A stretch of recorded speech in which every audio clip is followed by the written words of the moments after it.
நம் தேவனுடைய வார்த்தையை நாம் கேட்போம். எபேசியர் 1வது அதிகாரம் 13 மற்றும் 14வது வசனத்தை நாம் பார்ப்போம். எபேசியர் 1வது அதிகாரம் 13 மற்றும் 14வது வசனத்தை நாம் பார்ப்போம்.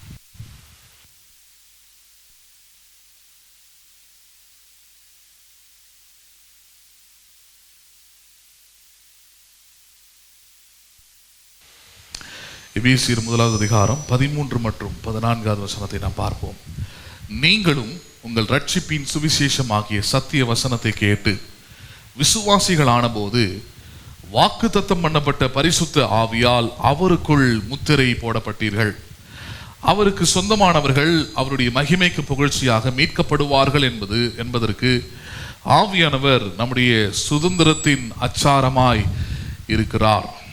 சரி, உங்களோடு கூட இந்த ஞாயிற்றுக்கிழமையின் காலைகளிலும் உங்களோடு கூட நான் பரிசுத்த ஆவியானவர் என்கிற தலைப்பின் கீழே பரிசுத்த ஆவியானவர் எப்படி ஒரு ரட்சிக்கப்படுகிற ஒரு விசுவாசிக்கு அவர் அத்தியாவசியமானவராய் இருக்கிறார் என்பதை போதித்து கொண்டு வருகிறேன். நாம் ரட்சிக்கப்படும் போது அல்லது கிறிஸ்துவை அறிந்து கொள்ளும் பொழுது, கிறிஸ்துவத்துக்குள்ள வரும்போது, சபைக்குள்ள வரும்பொழுது இயேசுவை நம்புகிறோம். இயேசுவை பற்றிய வார்த்தைகளை நம்ம கேட்கிறோம். அவர் செய்த அற்புதங்கள், அவர் செய்த மகத்துவமான கிரியைகள், இவைகள் எல்லாவற்றையும் அறிந்து கொள்கிறோம். ஆனால் அதுக்கு அடுத்தபடியாக இருக்கக்கூடியது ரொம்ப முக்கியமானது. ஒரு விசுவாசியை கிறிஸ்துவுக்குள் அவனை வாழ வைப்பதற்கும் பிழைக்க வைப்பதற்கும் நடக்க வைப்பதற்கும் அத்தியாவசியமாய், அதாவது இவர் இல்லைன்னா கிறிஸ்துவுக்குள்ள ஒரு மனுஷன் வாழவே முடியாது. அவனை தன்னை கிறிஸ்துவனாக எண்ணிக்கொள்வதே தவறானதாக இருக்கும் என்பதை போல இருக்கிற காரியம் என்னன்னு பார்த்தீங்கன்னா பரிசுத்த ஆவியானவர். பரிசுத்த ஆவியானவரை பற்றி ஒரு மனிதன் அறியாமல், பரிசுத்த ஆவியானவரை பற்றி ஒரு மனிதன் புரிந்து கொள்ளாமல், அவர் எப்படிப்பட்டவர், அவர் என்ன செய்கிறார், அவருடைய காரியங்கள் என்ன என்பதை குறித்து ஒரு மனுஷன் தெரிந்து கொள்ளாமல் கிறிஸ்துவுக்கு சாட்சியாய் அந்த மனுஷன் வாழ்வது என்பது முடியாத காரியம். இது இயேசுவே சொல்லுகிறார். இதை நான் அனுப்புகிற தேற்றரவாளன் அவர் என்னை குறித்து சாட்சி கொடுப்பார். இயேசுவாகி என்னை குறித்து நீங்கள் சாட்சியாக இருப்பது எப்படி, வாழ்வது எப்படி, செயல்படுவது எப்படி தான் நான் அனுப்புகிற தேற்றரவாளன் அதை உங்களுக்குள்ள இருந்து அதை செய்வார். அதனாலதான் அந்த தேற்றரவாளன் யார்? பரிசுத்த ஆவியானவர். அந்த பரிசுத்த ஆவியானவர் யார்? இயேசு சொல்றாரு, அவர் உங்களை சகல சத்தியத்துக்குள்ளும் வழி நடத்துகிறவராய் இருக்கிறார்.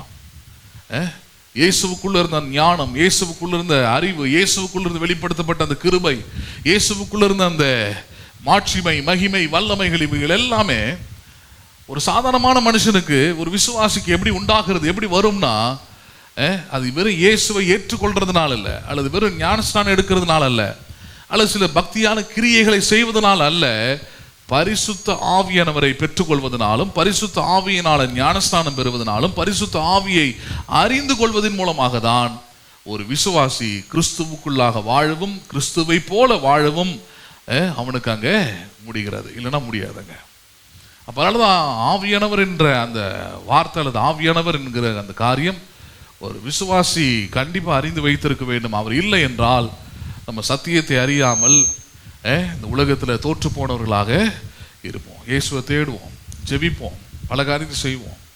ஆனால் இயேசுக்குள்ள இருந்த அந்த விசுவாசம், இயேசுக்குள்ள இருந்த நம்பிக்கை, இயேசுக்குள்ள இருந்த அந்த பரிசுத்தம், இயேசுக்குள்ள இருந்து வெளிப்படுத்தப்பட்ட அந்த நீதி, இயேசுக்குள்ள இருந்த அந்த தைரியம், அந்த காரியங்கள் எதுவுமே நம்முடைய வாழ்க்கையில் அது இருக்கிறதுக்கு வாய்ப்பே இல்லை. காரணம், ஆவியானவர் இல்லாமல் அவைகள் எதுவுமே நமக்கு கிடைக்க போறது இல்லை என்பதுதான். சரி, அதனாலதான் இந்த ஆவியானவர் யார், இவர் எப்படிப்பட்டவர், இதெல்லாம் குறித்து உங்களுக்கு ஞாயிற்றுக்கிழமையின் காலைகளிலே போதித்து கொண்டு வருகிறேன்.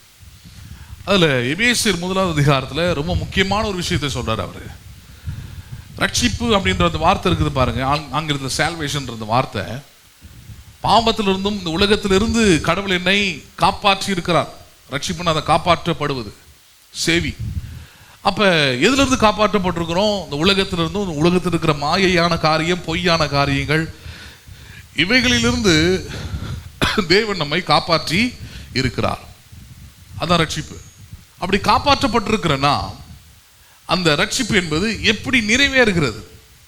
ரட்சிக்கப்பட்டோன்னு சொல்லி காப்பாத்திட்டாங்க, காப்பாத்திட்ட பிறகு நல்லா வாழறானா, காப்பாத்திட்ட பிறகு நல்லா இருக்கிறானா, காப்பாத்திட்ட பிறகு இப்ப எப்படி இருக்கிறான் அப்படின்ற மாதிரி, இப்ப ரட்சிக்கப்பட்ட பிறகு அவன் எப்படிப்பட்டவனா இருக்க வேணும், ஒரு மனுஷன் எப்படி இருக்கணும், ஒரு விசுவாசி எப்படி இருக்கணும், ஒரு கிறிஸ்தவன் எப்படி இருக்கணும்ன்றதுதான் இங்க அப்போஸ்தலனாகிய பவுல் எபேசியர் 1வது அதிகாரத்துல நமக்கு இங்க போதிக்கிறாரு. அவர் சொல்றாரு, நீங்க ரட்சிப்பின் சுவிசேஷத்தை கேட்டு நீங்கள் யாராய் மாறினீர்கள்? விசுவாசிகள் ஆனீங்கன்றார். யாரா மாறினீங்க நீங்க? இயேசு நல்லவர், அவர் ரட்சிக்கிறவர், உங்களுக்காக ரத்தத்தை சிந்தினார், உங்கள் பாவங்கள் எல்லாம் அவருடைய ரத்தத்தினால் கழுவப்படுகிறது. இப்படிப்பட்ட ரட்சிப்பின் சுவிசேஷத்தினால் நீங்கள் இப்பொழுது விசுவாசிகளாகி இருக்கிறீங்க. அதை கேட்டீங்க, அதை ஏற்றுக்கொண்டீங்க, அதை நம்பினீங்க. அதுக்கேற்ற மாதிரியான சில நீதியின் கிரியைகளை, ஞானஸ்நானம், சபைக்கு வருவது, இப்படிப்பட்ட நீதியின் கிரியைகளை நீங்கள் செய்தீர்கள். அதனால் இப்பொழுது நீங்க விசுவாசிகளாக என்ன பண்ணுகிறீர்கள்? இருக்கிறீங்கன்றாங்க. சொல்லிட்டு அப்புறம் சொல்றாரு பாருங்க, வாக்குத்தத்தம் பண்ணப்பட்ட பரிசுத்த ஆவியால் அவருக்குள் முத்திரை போடப்பட்டீர்கள். விசுவாசிகள் ஆன பிறகு அடுத்த கட்டம் என்னது? பிதாவினால் பழைய ஏற்பாட்டு காலத்திலே வாக்குத்தத்தம் பண்ணப்பட்ட காரியம் என்னன்னா, வெறும் இயேசு மட்டும் வந்து சிலுவையில் ரத்தத்தை சிந்தி ரட்சிப்பை ஏற்படுத்திட்டு போயிடாரு அப்படின்ற ஒரு விஷயம் இல்லைன்றார். வெறும் சிலுவையில செஞ்சு முடிச்ச விஷயத்தினாலே ஒரு மனுஷன் வந்து இந்த பூமியில ரட்சிக்கப்பட்டவனாய் அல்லது வந்து எந்த விதமான பிரச்சனையும் அல்லது தோல்வியும் அல்லது சவால்களையும் இல்லாதவனா வாழ போறான்றதுக்கான எந்த ஆதாரமும் இல்லைன்றார்.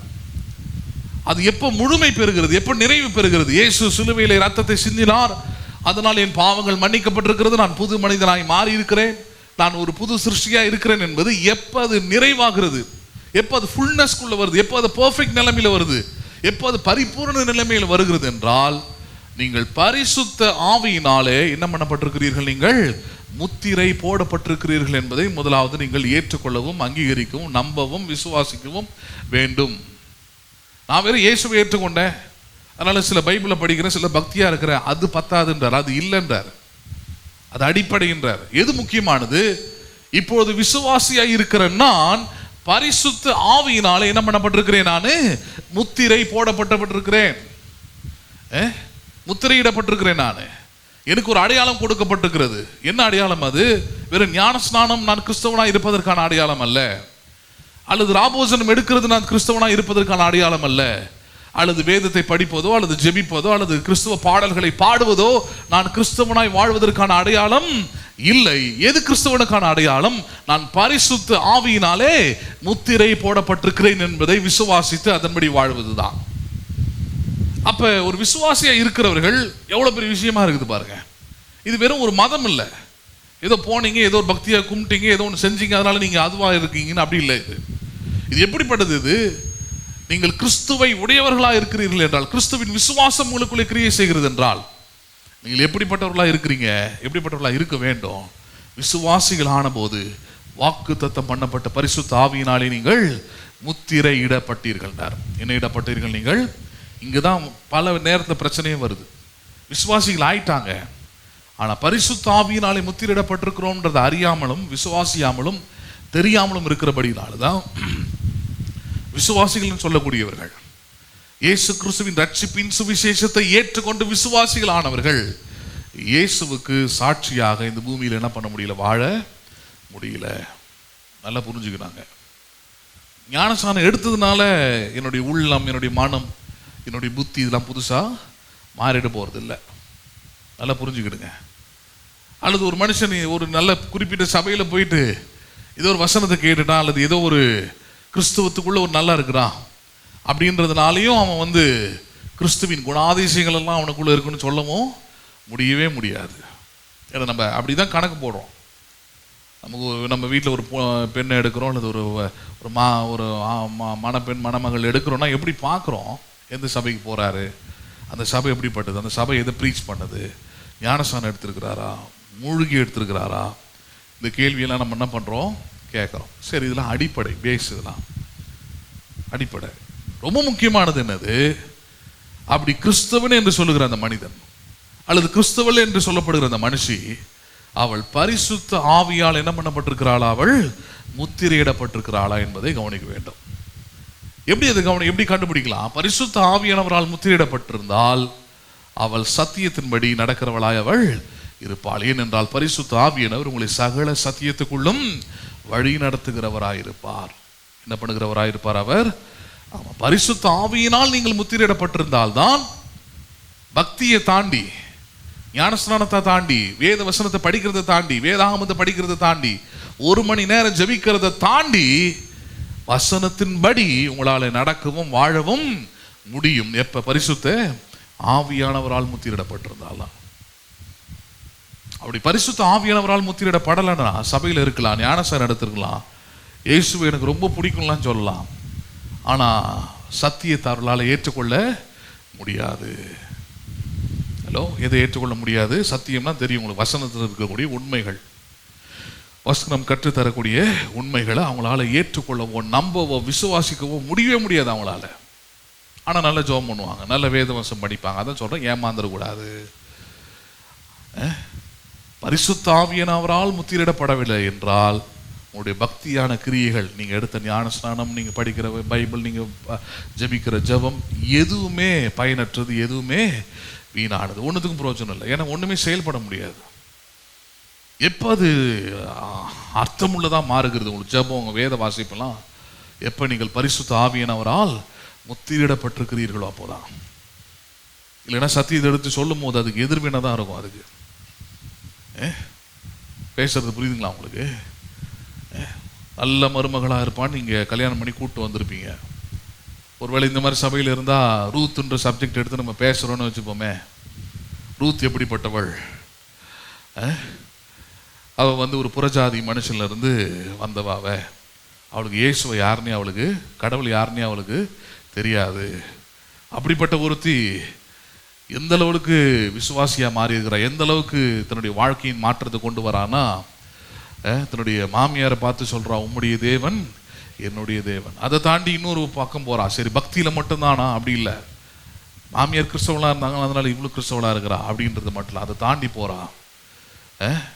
நீர் எங்கே போகிறீரோ அங்கேயே நானும் வருவேன், நீங்கள் எங்கே அடக்கம் பண்ணப்படுகிறீர்களோ அங்கேயே நானும். அந்த அளவுக்கு மரணம் தவிர வேற ஒன்றும் பிரிக்க முடியாதுன்னு பேசுகிறாங்க. சரி, இதை ஒரு சத்தியமாக எடுத்து சொல்கிறேன்னு வச்சுப்போமே.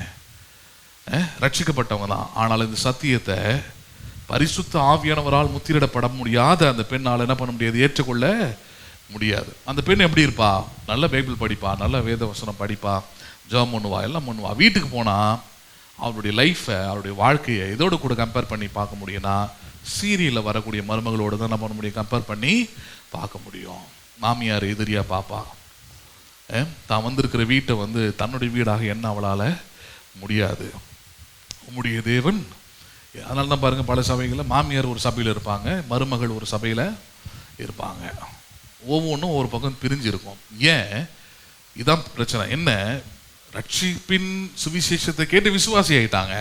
ஆனால் விசுவாசி ஆயிட்ட பிறகு யாராலும் முத்திரையிடப்படவில்லை. அவர்கள் பரிசுத்த ஆவியானவரால் ஜெபம் பண்ணவோ, அவரை அறிந்து கொள்ளவோ, அல்லது அவரை பற்றி எந்த விதமான ஞானமும் இல்லாமல் ஒரு வாழ்க்கையை என்ன பண்ணுறாங்க, கிறிஸ்தவ வாழ்க்கையை வாழறாங்க. அப்போ பாருங்கள், அந்த குடும்பத்தில் சமாதானம் இருக்கிறதுக்கு வாய்ப்பே இல்லை. அவங்களுக்காக நம்ம எந்த உதவியும் செய்ய முடியாது. அதான் அதில் இருக்கிற பிரச்சனை. சபைக்கே வருவாங்க, அவங்களுக்காக ஜெபம் பண்ணால் கூட அந்த ஜெபம் அவங்களுக்கு ஒன்றும் நடக்காது, ஒன்றும் நடப்பிக்காது. அவங்களுக்கு ஆண்டோடைய வசனத்தை சொன்னால் கூட அவங்களுக்குள்ள எந்த விதமான சமாதானமும் அவங்களுக்கு ஏற்படாது. பாருங்க, அதான் அங்கே பிரச்சனைங்க. பரிசுத்த ஆவியானவரால் முத்திரிடப்பட்ட ஒரு விசுவாசி, ஒரு மனுஷனால, அவனுக்கு தான் தேவனுடைய வசனமும் தேவனுடைய வார்த்தையும் சத்தியமும் உதவி செய்யக்கூடியதாக இருக்கும். இல்லைன்னா அவனுக்கு நீங்கள் என்ன பிரசங்கம் பண்ணாலும், என்ன ஜெபம் பண்ணாலும், என்ன எடுத்து சொன்னாலும் அவனால் அதை நம்பவோ ஏற்றுக்கொள்ளவோ முடியாது. போன வாரம் ஒரு அம்மா வந்திருந்தது பாருங்க. அந்த அம்மா வந்துட்டு குடும்ப பிரச்சனையெல்லாம் சொன்னிச்சு. எனக்கு ஒரே ஒரு பையங்க, புருஷன் கிடையாது, கூலி வேலை செஞ்சு இந்த பையனை படிக்க வச்சேன், ஆண்டவர் தான் எனக்கு முக்கியம், சின்ன வயசுலேருந்தே நான் சபைக்கு அவனை கூட்டிகிட்டு போனேன். அப்புறம் அவன் திடீர்னு வளர்ந்த பிறகு இந்த +2 முடித்த பிறகு ஒரு ஹிந்து பொண்ணை பார்த்து கல்யாணம் பண்ணிட்டு வந்துட்டான் வீட்டுக்கு. வந்துட்ட உடனே வீடு ஒரு சின்ன ரூம் தாங்க, ஒரு சின்ன வீடு தான், ஒரு 10x 10 சைஸ் தான் என் வீடு மொத்தமே. அது இப்போ என்ன நடக்குதுன்னு பார்த்தீங்கன்னா, ஒரு பக்கத்தில் அந்த பொண்ணு அவள் வந்த அல்லது அவள் நம்பக்கூடிய அந்த தெய்வங்களை ஃபோட்டோவாக மாட்டி வச்சு அதுக்கு பூஜை பண்ணுறா. இன்னொரு பக்கத்தில் பைபிள் வச்சுருக்கிறேன் நான். என்னால் உள்ளே ஜெபம் பண்ண முடியல, உள்ளே இருக்க முடியல, வீட்டுக்கு வரது ஏன் வயசான காலத்தில் அந்தம்மா பேசுது, ஏன் இருக்கணும்னு தோணுது. சரி, இதெல்லாம் மாற்றலான்னு சொல்லி நான் சொன்னேன், எந்த சபைக்கு நீங்கள் போயிட்டுருக்கிறீங்க, அந்த பாஸ்டர்கிட்ட போய் பேசுனீங்களா நீங்கள்? பையனை நீங்கள் சபைக்கு கூட்டிட்டு? இல்லை பையனை வந்து அவன் அனுப்ப முடியாதுன்னே சொல்லிட்டா. சர்ச்சுக்கு போகிற மாதிரி இருந்தால் உங்கள் அம்மா கூடவே இருந்துக்கோ, நான் கிளம்பி எங்கள் அப்பா வீட்டுக்கு போகிறேன் அப்படின்னு சொல்லிவிட்டு, அதனால் நான் வந்து என் பையனை டிஸ்டர்ப் பண்ணலாம், அவன் வாழ்க்கை கெட்டு போகக்கூடாதுன்றதுக்காக அப்படியே விட்டுட்டேங்க நான். என் பையன் வந்து இப்போ மருமகளோடு கூட இருந்துக்கிட்டு அங்கே இருக்கிறாரு. சரி, நான் கேட்டேன், இப்போ என்ன பிரச்சனை அப்படின்னு கேட்டேன். அவள் கல்யாணம் பண்ணிட்டு வந்ததுலேருந்து அப்படி தான் இருக்கிறாளா? அப்படின்னு கேட்டால் இல்லை கல்யாணம் பண்ணிட்டு வந்தப்போலாம் கூட சர்ச்சுக்கெலாம் வந்துக்கிட்டு தான் இருந்தா. அதுக்கப்புறம் சில பிரச்சனைகள் எனக்கும் அவளுக்கு ஏற்பட்ட உடனே அவள் சர்ச்சுக்கு வர்றதை ஸ்டாப் பண்ணிவிட்டு இது போல் அவள் தெய்வங்களை மறுபடியும் வணங்க ஆரம்பிச்சிட்டா. அதனால் என் குடும்பத்தில் பல பிரச்சனைகள். இப்போ பையன் வேலைக்கு போகிறதில்ல, சமாதானம் இல்லை, நிம்மதி இல்லை அப்படின்னு சொன்னிச்சு பாருங்க அந்த அம்மா. சொன்ன பிறகு அந்த அம்மாக்காக ஜெபம் பண்ணிவிட்டு, சரி நீங்கள் முடிஞ்ச அளவுக்கு நீங்கள் சபைக்கு இங்கே வாங்க. ஆக்சுவலாக அந்த அம்மா இந்த சபைக்கு வரல, வேற ஒரு சபைக்கு வந்திருக்குது. நான் அது காலையிலேயே பார்த்துட்டேன் அந்த அம்மாவை. நான் 7:30 மணிக்கே பார்த்துட்டேன். அவங்க இங்கேருந்து கிளம்பி போயிட்டதுனால அங்கேயும் இங்கேயும் போச்சு, ஃபோன் பண்ணிச்சு, யார்கிட்டையும் நான் எல்லாத்தையும் இங்கே நின்று பார்த்துக்கிட்டு தான் இருந்தேன் அந்த அம்மாவை. அப்புறம் திவ்யா அந்த பக்கம் வரவும் அவகிட்ட கேட்டுட்டு அந்த அம்மா இங்கே உள்ளே வந்துச்சு. சரி ஜபம்லாம் பண்ணி முடிச்ச பிறகு திடீர்னு புடவைக்குள்ள வந்து படக்குன்னு வயிற்றுலேருந்து ஒரு பாட்டில் எடுத்து கொடுத்துச்சு, தேங்காய் பாட்டில் எடுத்து என் டேபிள் மேலே இப்படி வச்சுது. நான் கேட்டேன், என்னது இது? எனக்கு ஜோம் பண்ணிட்டீங்க, இதுக்கு ஒரு ஜபத்தை பண்ணுங்க அப்படின்னு சொன்னம்மா. நான் சொன்னேன், இதுக்கெலாம் நான் ஜோம் பண்ணுறது இல்லை, இதுக்கு பண்ணுறது வேஸ்ட்டு. இவ்வளோ நேரம் உங்களுக்கு சொல்லியிருக்கிறேன், ஆண்டோட வார்த்தையை சொல்லியிருக்கிறேன், எங்கள் அப்பா காலையில் உங்களுக்கு பிரசங்கம் பண்ணியிருக்கிறாரு. இதெல்லாம் பண்ணதுக்கு அப்புறமும் உங்களுக்கு எது மேலே தான் நம்பிக்கையில் உட்காந்துருக்கிறீங்க. ஏன்னா அந்த அம்மா பாடல் ஆராதனையில் நான் கவனித்தேன், எங்கள் அப்பா பிரசங்கம் பண்ணிக்கிட்டு இருக்கும் போது கவனித்தேன், நல்லா கொட்டாய் விட்டு தூங்கின்னு இருந்தது. பாதி நேரம் வேடிக்கை பார்த்துக்கிட்டு இருந்தது, அப்படி இப்படி சுற்றிக்கிட்டு இருந்தது பாருங்கள், வசனத்தையே கேட்கல. ஏன்னா நம்பிக்கை முழுக்க எதில் இருக்குதுன்னா அந்த தேங்காய் பாட்டில் எப்படியும் ஜோம் பண்ணி கொடுத்துருவார். நான் சொன்னேன், இப்போ சரி இதுக்கு எதுக்காக ஜோம் பண்ணணும்னு சொல்கிறீங்க? இல்லையா, இப்போ நான் வந்துட்டேன், ஆனால் எனக்கு பிரச்சனைக்குரியவளாக இருப்பவள் வந்து என்னுடைய மருமக. இப்போ அவளுக்கு ஆண்டுடைய வல்லமையை வெளிப்படுத்தணும்னா எப்படி நான் கொண்டு போகிறது? தேங்காய் பாட்டில் ஜோம் பண்ணி கொடுத்தீங்கன்னா வீட்டில் தண்ணி மிக்சிங் நான் நல்லா பண்ணுவாங்க போடுறது, பண்ணி தெளிச்சு அவளுக்குள்ள இருக்கிற அசுத்தாவியை ஓட்டிடுவேன்ல அப்படின்னு சொன்னம்மா. நான் கேட்டேன், இங்கே தான் பிரச்சனை இருக்குது, ஏற்கனவே இது மாதிரிலாம் பண்ணியிருக்கிறியான்னு கேட்டேன் நான்.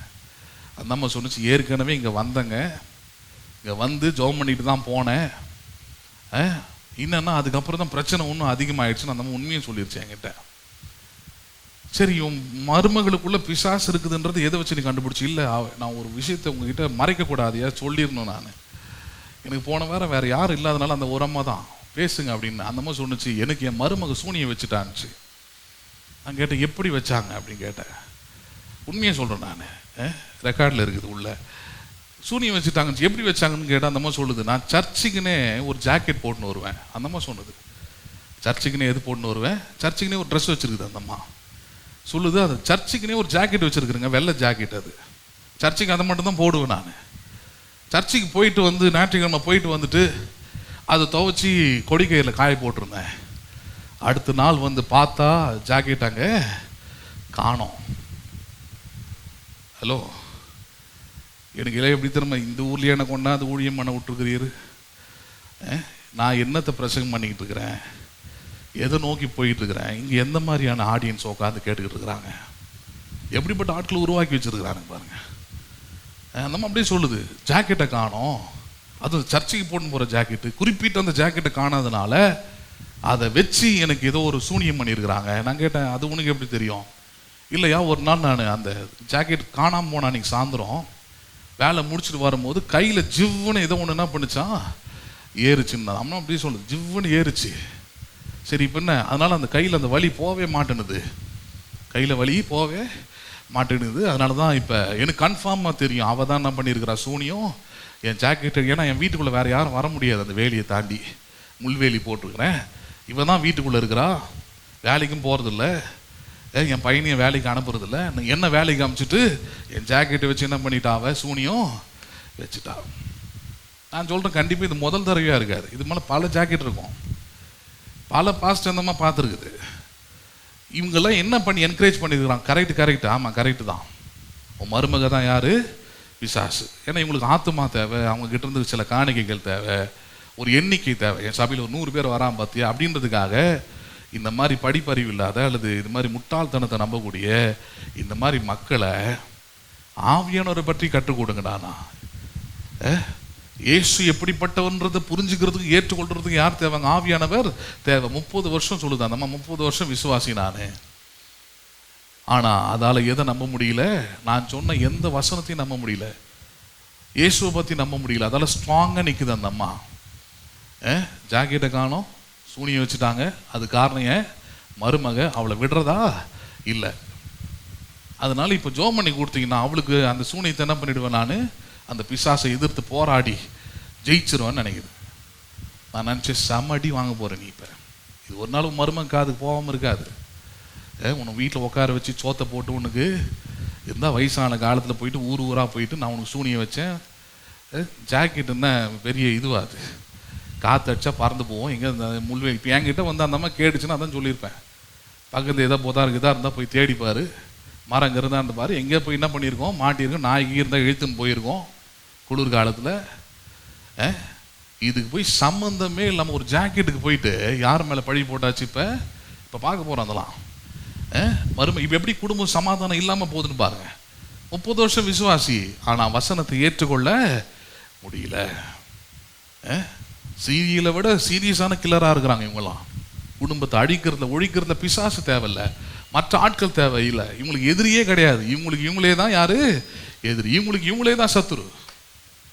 வீட்டாரி உனக்கு சத்துருன்னு சொன்ன மாதிரி வீட்டை அழிக்கிறதுக்கு வெளியே இருந்தாலும் ஆள் வர வேண்டியதில்லை.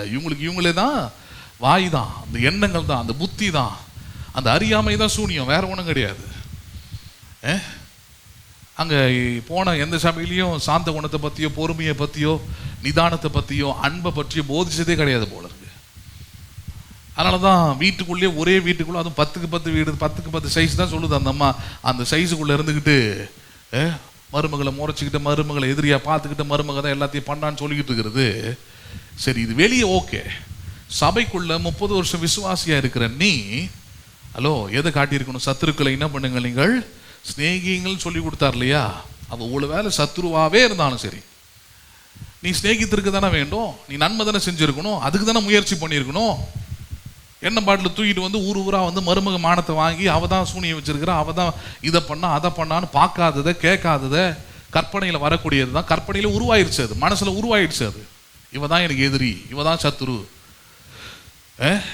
எப்படி பாருங்க, சிலதெல்லாம் போய் சேர்ந்தாலே நல்லா இருக்கும் வயசான காலத்தில். எதுக்கு நான் இருந்துக்கிட்டு இந்த மாதிரி வேலைலாம் பார்த்துட்டு உட்காந்துருக்கு. இப்போ பையனும் வேலைக்கு போகல, மருமகளும் வேலைக்கு போகல, 2 பேர பிள்ளைங்க இருக்கிறாங்கன்னு சொல்லுது.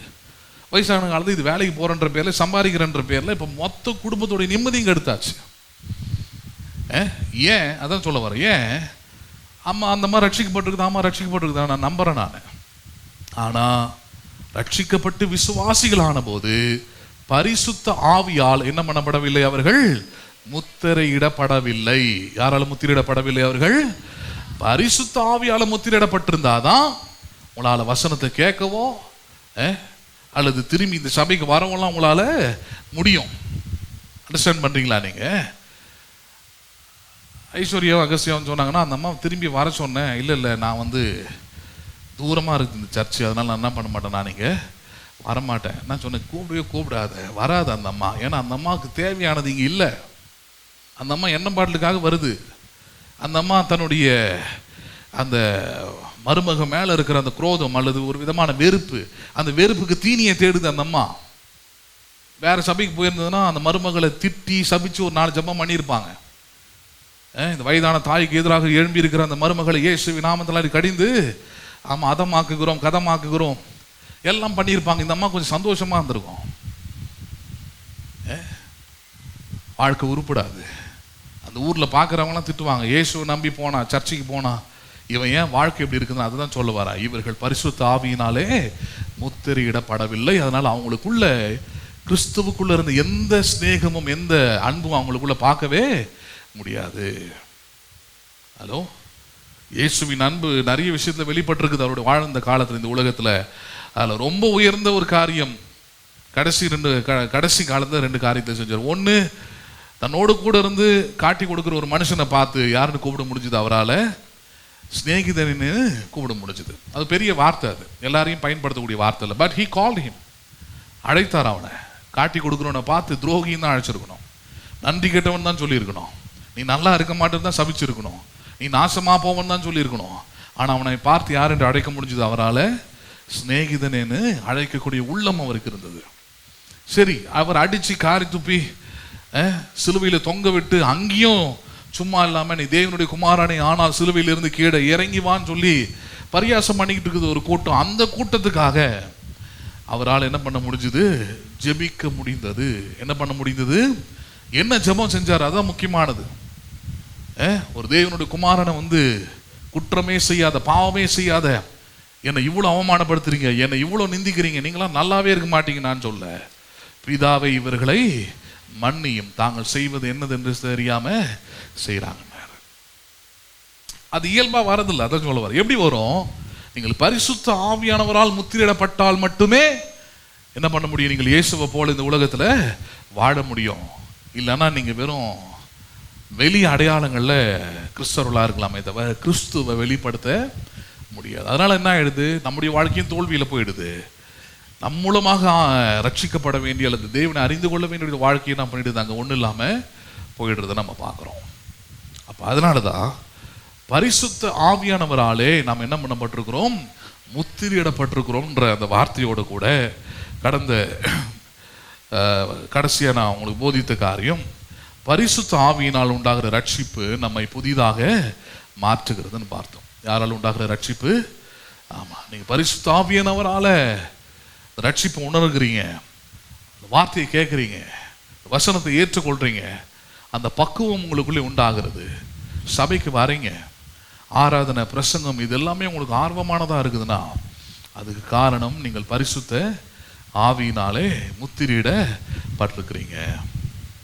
அப்படி முத்திரையிடப்பட்டிருந்தா என்ன ஆயிடுது? இந்த ஆராதனை, இந்த பாடல்கள், இந்த பிரசங்கம் இது எல்லாமே உங்களுக்கு பிரயோஜனம் உள்ளதா இருக்குது, யூஸ்ஃபுல்லா இருக்குது. வந்த விதமாகவே நீங்கள் திரும்பி போக முடியாது, ஏற்கனவே இருந்த விதமாகவே இருக்க முடியாது. பெரிய மாற்றத்தை வாழ்க்கையில் என்ன பண்ணிடுது? அது உண்டு பண்ணிடும். ஏன்? ஆவியானவர் அந்த கிரியைகளை உங்களுக்குள்ளே, உங்கள் உள்ளத்துல, இருதயத்தில் என்ன பண்றாரு? அதை செய்கிறவராக இருக்கிறார். The Holy Spirit works in you. ஆவியானவர் உங்களுக்குள்ள கிரியை செய்யாமல் நீங்கள் மனம் திரும்பவோ, ரட்சிக்கப்படவோ, கிறிஸ்துவை போல ஒரு சாட்சி உள்ளவர்களாக வாழவோ முடியவே முடியாது. பாருங்க, அது குறித்து தான் நம்ம பார்த்திருந்தோம் இல்லையா? அதை படிக்கலாம் பாருங்க. தீத்து 3வது அதிகாரம் 5 முதல் 8 வசனம் பாருங்க. தீத்து 3, 5, 7, 8 பாருங்க. நாம் செய்த நீதியின் கிரியை நிமித்தம் அவர் நம்மை ரட்சியாமல் தமது இரக்கத்தின்படியே மறுஜென்ம முழுக்கினாலும் பரிசுத்த ஆவியினுடைய புதிதாக்குதலினாலும் நம்ம என்ன பண்ணினார்? அவர் ரட்சித்தார். ரட்சிப்பு எப்படி உண்டாயிருக்கிறது? வெறும் இயேசுவின் சிலுவையின் ரத்தமோ அல்லது இயேசு கிறிஸ்து செய்த சிலுவையின் கிரியைகளை மட்டும் நம்ம ரட்சிக்கல, அதுதான் அடிப்படை. ஆனா அதுக்கப்புறம் இன்னைக்கு நம்ம ஒவ்வொரு நாளும் உயிரோடு இருக்க போகிற ஒவ்வொரு நாளும் ஞானஸ்நானம் எடுத்த பிறகு, வேதத்தை படித்த பிறகு, ஜெபம் பண்ணின பிறகு, உயிரோடு நாளும் நம்ம கிறிஸ்துவுக்கு சாட்சியாக இருக்கிறோம் என்றால், கிறிஸ்துவுக்குள்ளே காணப்பட்ட அந்த அன்பு, சாந்த குணம் இவைகளெல்லாம் நமக்குள்ளேயும் வெளிப்படுகிறது என்றால் அதுக்கு காரணம் என்ன? இங்க போதிக்கிறாரு, பரிசுத்த ஆவியினுடைய புதிதாக்குதலினாலும் நீங்கள் என்ன பண்ணப்பட்டீர்கள்? இப்பொழுது ரட்சிக்கப்பட்டீர்கள். என்ன பட்டீர்கள் நீங்கள் இப்பொழுது? ஆமா, உங்க ரட்சிப்பு என்பது வெறும் ஏதோ பாவத்திலிருந்து உங்களை கடவுளை மீட்டு விட்டார், சாபத்திலிருந்து உங்களை மீட்டு விட்டார் என்பது சிலுவையின் ரட்சிப்பு. அது பரிசுத்த ஆவியினுடைய ரட்சிப்பு என்னது? இந்த உலகத்தில் உண்டாயிருக்கிற அல்லது இந்த பாவ மனிதனுக்குள்ள இருக்கக்கூடிய அவனுடைய உள்ளம், அவனுடைய கேடுகட்ட அந்த மனம், அவனுடைய சிந்தை, அவனுடைய பொருளாசை, அவனுடைய இச்சைகள், இவைகள் எல்லாவற்றிலும் இருந்தும் காப்பாற்றி எடுப்பது தான் யாருடைய வேலையா இருக்குது? பரிசுத்த ஆவியானவருடைய ரட்சிப்பு. இயேசுவின் ரட்சிப்பு வெறும் உங்களை இந்த உலகத்தில் இருக்கிற பாவம், சாபம், அக்கிரமம் இதிலிருந்து உங்களை மீட்டு எடுத்து விட்ட பிறகு நீங்க நல்ல மனுஷங்களா வாழணும்ல, சிறந்த மனிதர்களா வாழணும்ல, நல்ல குணங்கள் உங்களுக்குள்ள இருக்கணும்ல, நல்ல கிரியைகள் உங்களுக்குள்ள இருக்கணும்ல, நல்ல விசுவாசிக்கக்கூடிய மனம் உங்களுக்குள்ள இருக்கணும்ல, நம்பிக்கை உள்ள ஒரு வாழ்க்கை உங்களுக்குள்ள இருக்கணும்ல. ஏன் இல்லை அப்படின்னா, இயேசு கிறிஸ்துவின் அந்த கிரியைகளை கொண்டு ரட்சிக்கப்பட்டோம். ஆனால் பரிசுத்த ஆவியின் புதிதாக்குதலினாலே என்னப்படவில்லை, இன்னும் ரட்சிக்கப்படவில்லை. பரிசுத்த ஆவியானவராலே ரட்சிக்கப்பட்டோம் என்றால் அந்த பரிசுத்த ஆவியானவர், அந்த வார்த்தை நல்ல வார்த்தை. என்ன வார்த்தை அது? புதிதாக்குதல் வார்த்தை. என்ன ஆக்குதல் அது? அதுதான் கொரிந்தியர்ல பவுல் பேசுறார். ஒருவன் கிறிஸ்துவுக்குள் இருந்தால் பரிசுத்த ஆவியானவரை கொண்டு அவன் புது சிருஷ்டியாக இருக்கிறான். புரியறதுக்காக அந்த வார்த்தையை பயன்படுத்துறேன்.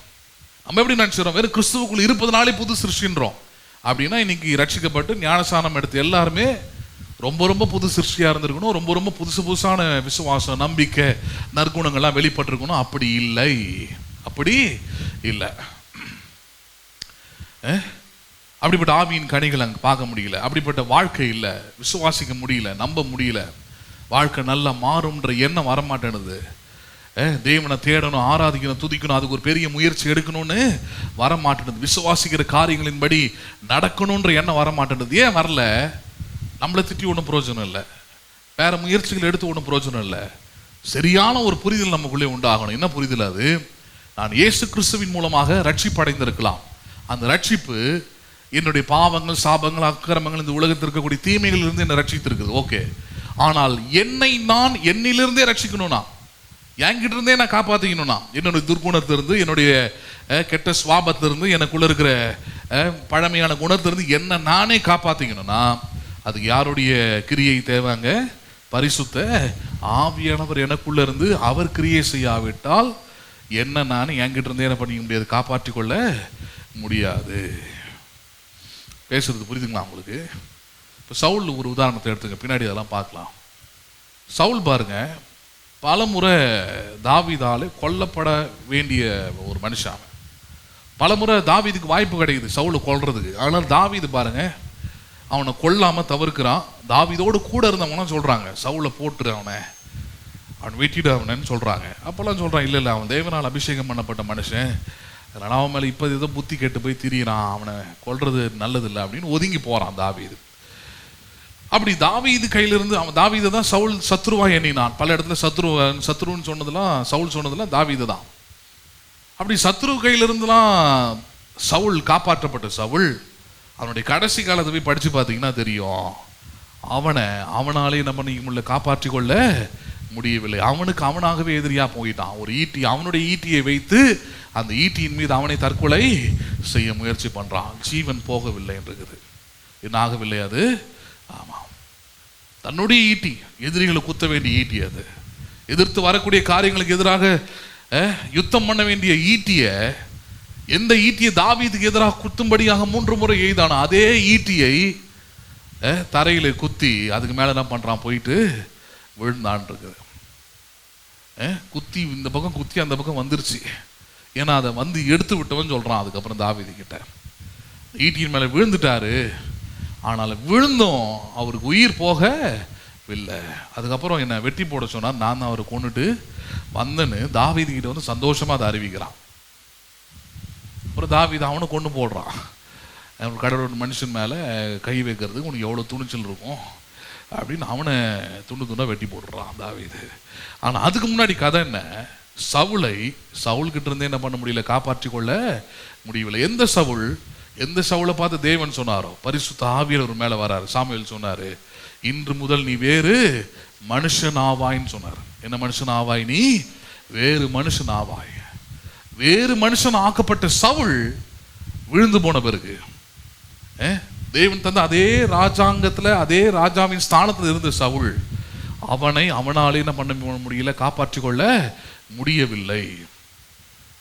இரவும் பகலும் கொலை வெறியோடு திரிந்தான் இருக்குது, தூக்கமே இல்லாம. தாவீது எப்படியாவது கொன்னுறணும், அவனை கொன்னுட்டான் என்னுடைய சிங்காசனம் காப்பாற்றப்படும், அதுக்கப்புறம் என்னுடைய மகன் யோனத்தான் அந்த சிங்காசனத்துல வருவான், குடும்பமே நல்லா இருக்கும் அப்படின்ற அந்த ரத்த வெறியில தெரிஞ்சான் பாருங்க. ஆவியானவர் போயிட்டாருன்னா அப்படிதான் பிரச்சனை.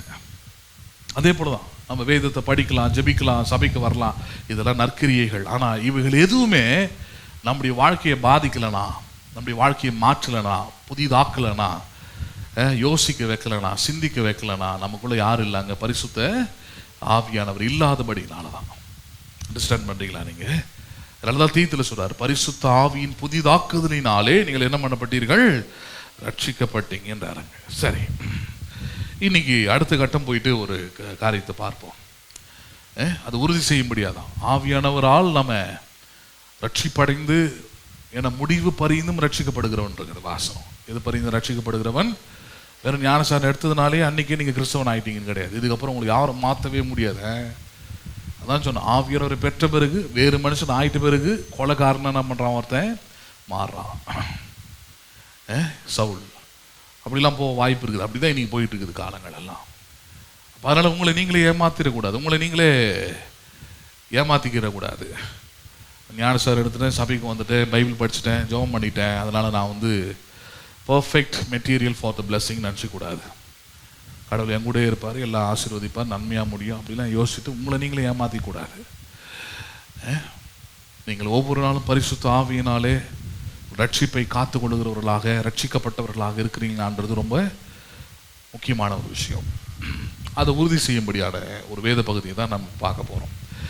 இன்னைக்கு நம்ம பார்க்க போகிற தலைப்பே ஆவியானவரால் கழுவப்பட்டு பரிசுத்தமாக்கப்பட்டு நீதிமான்களாக இருக்கிறீர்கள். யாராலே? ஆவியானவரால். நல்ல மனசில் வச்சுக்கணும். இது வரைக்கும் நம்ம இயேசுவின் ரத்தத்தால், சிலுவையில் அவர் சிந்தின ரத்தத்தால் கழுவப்பட்டோம் பார்த்துருப்போம். அது நம்முடைய past.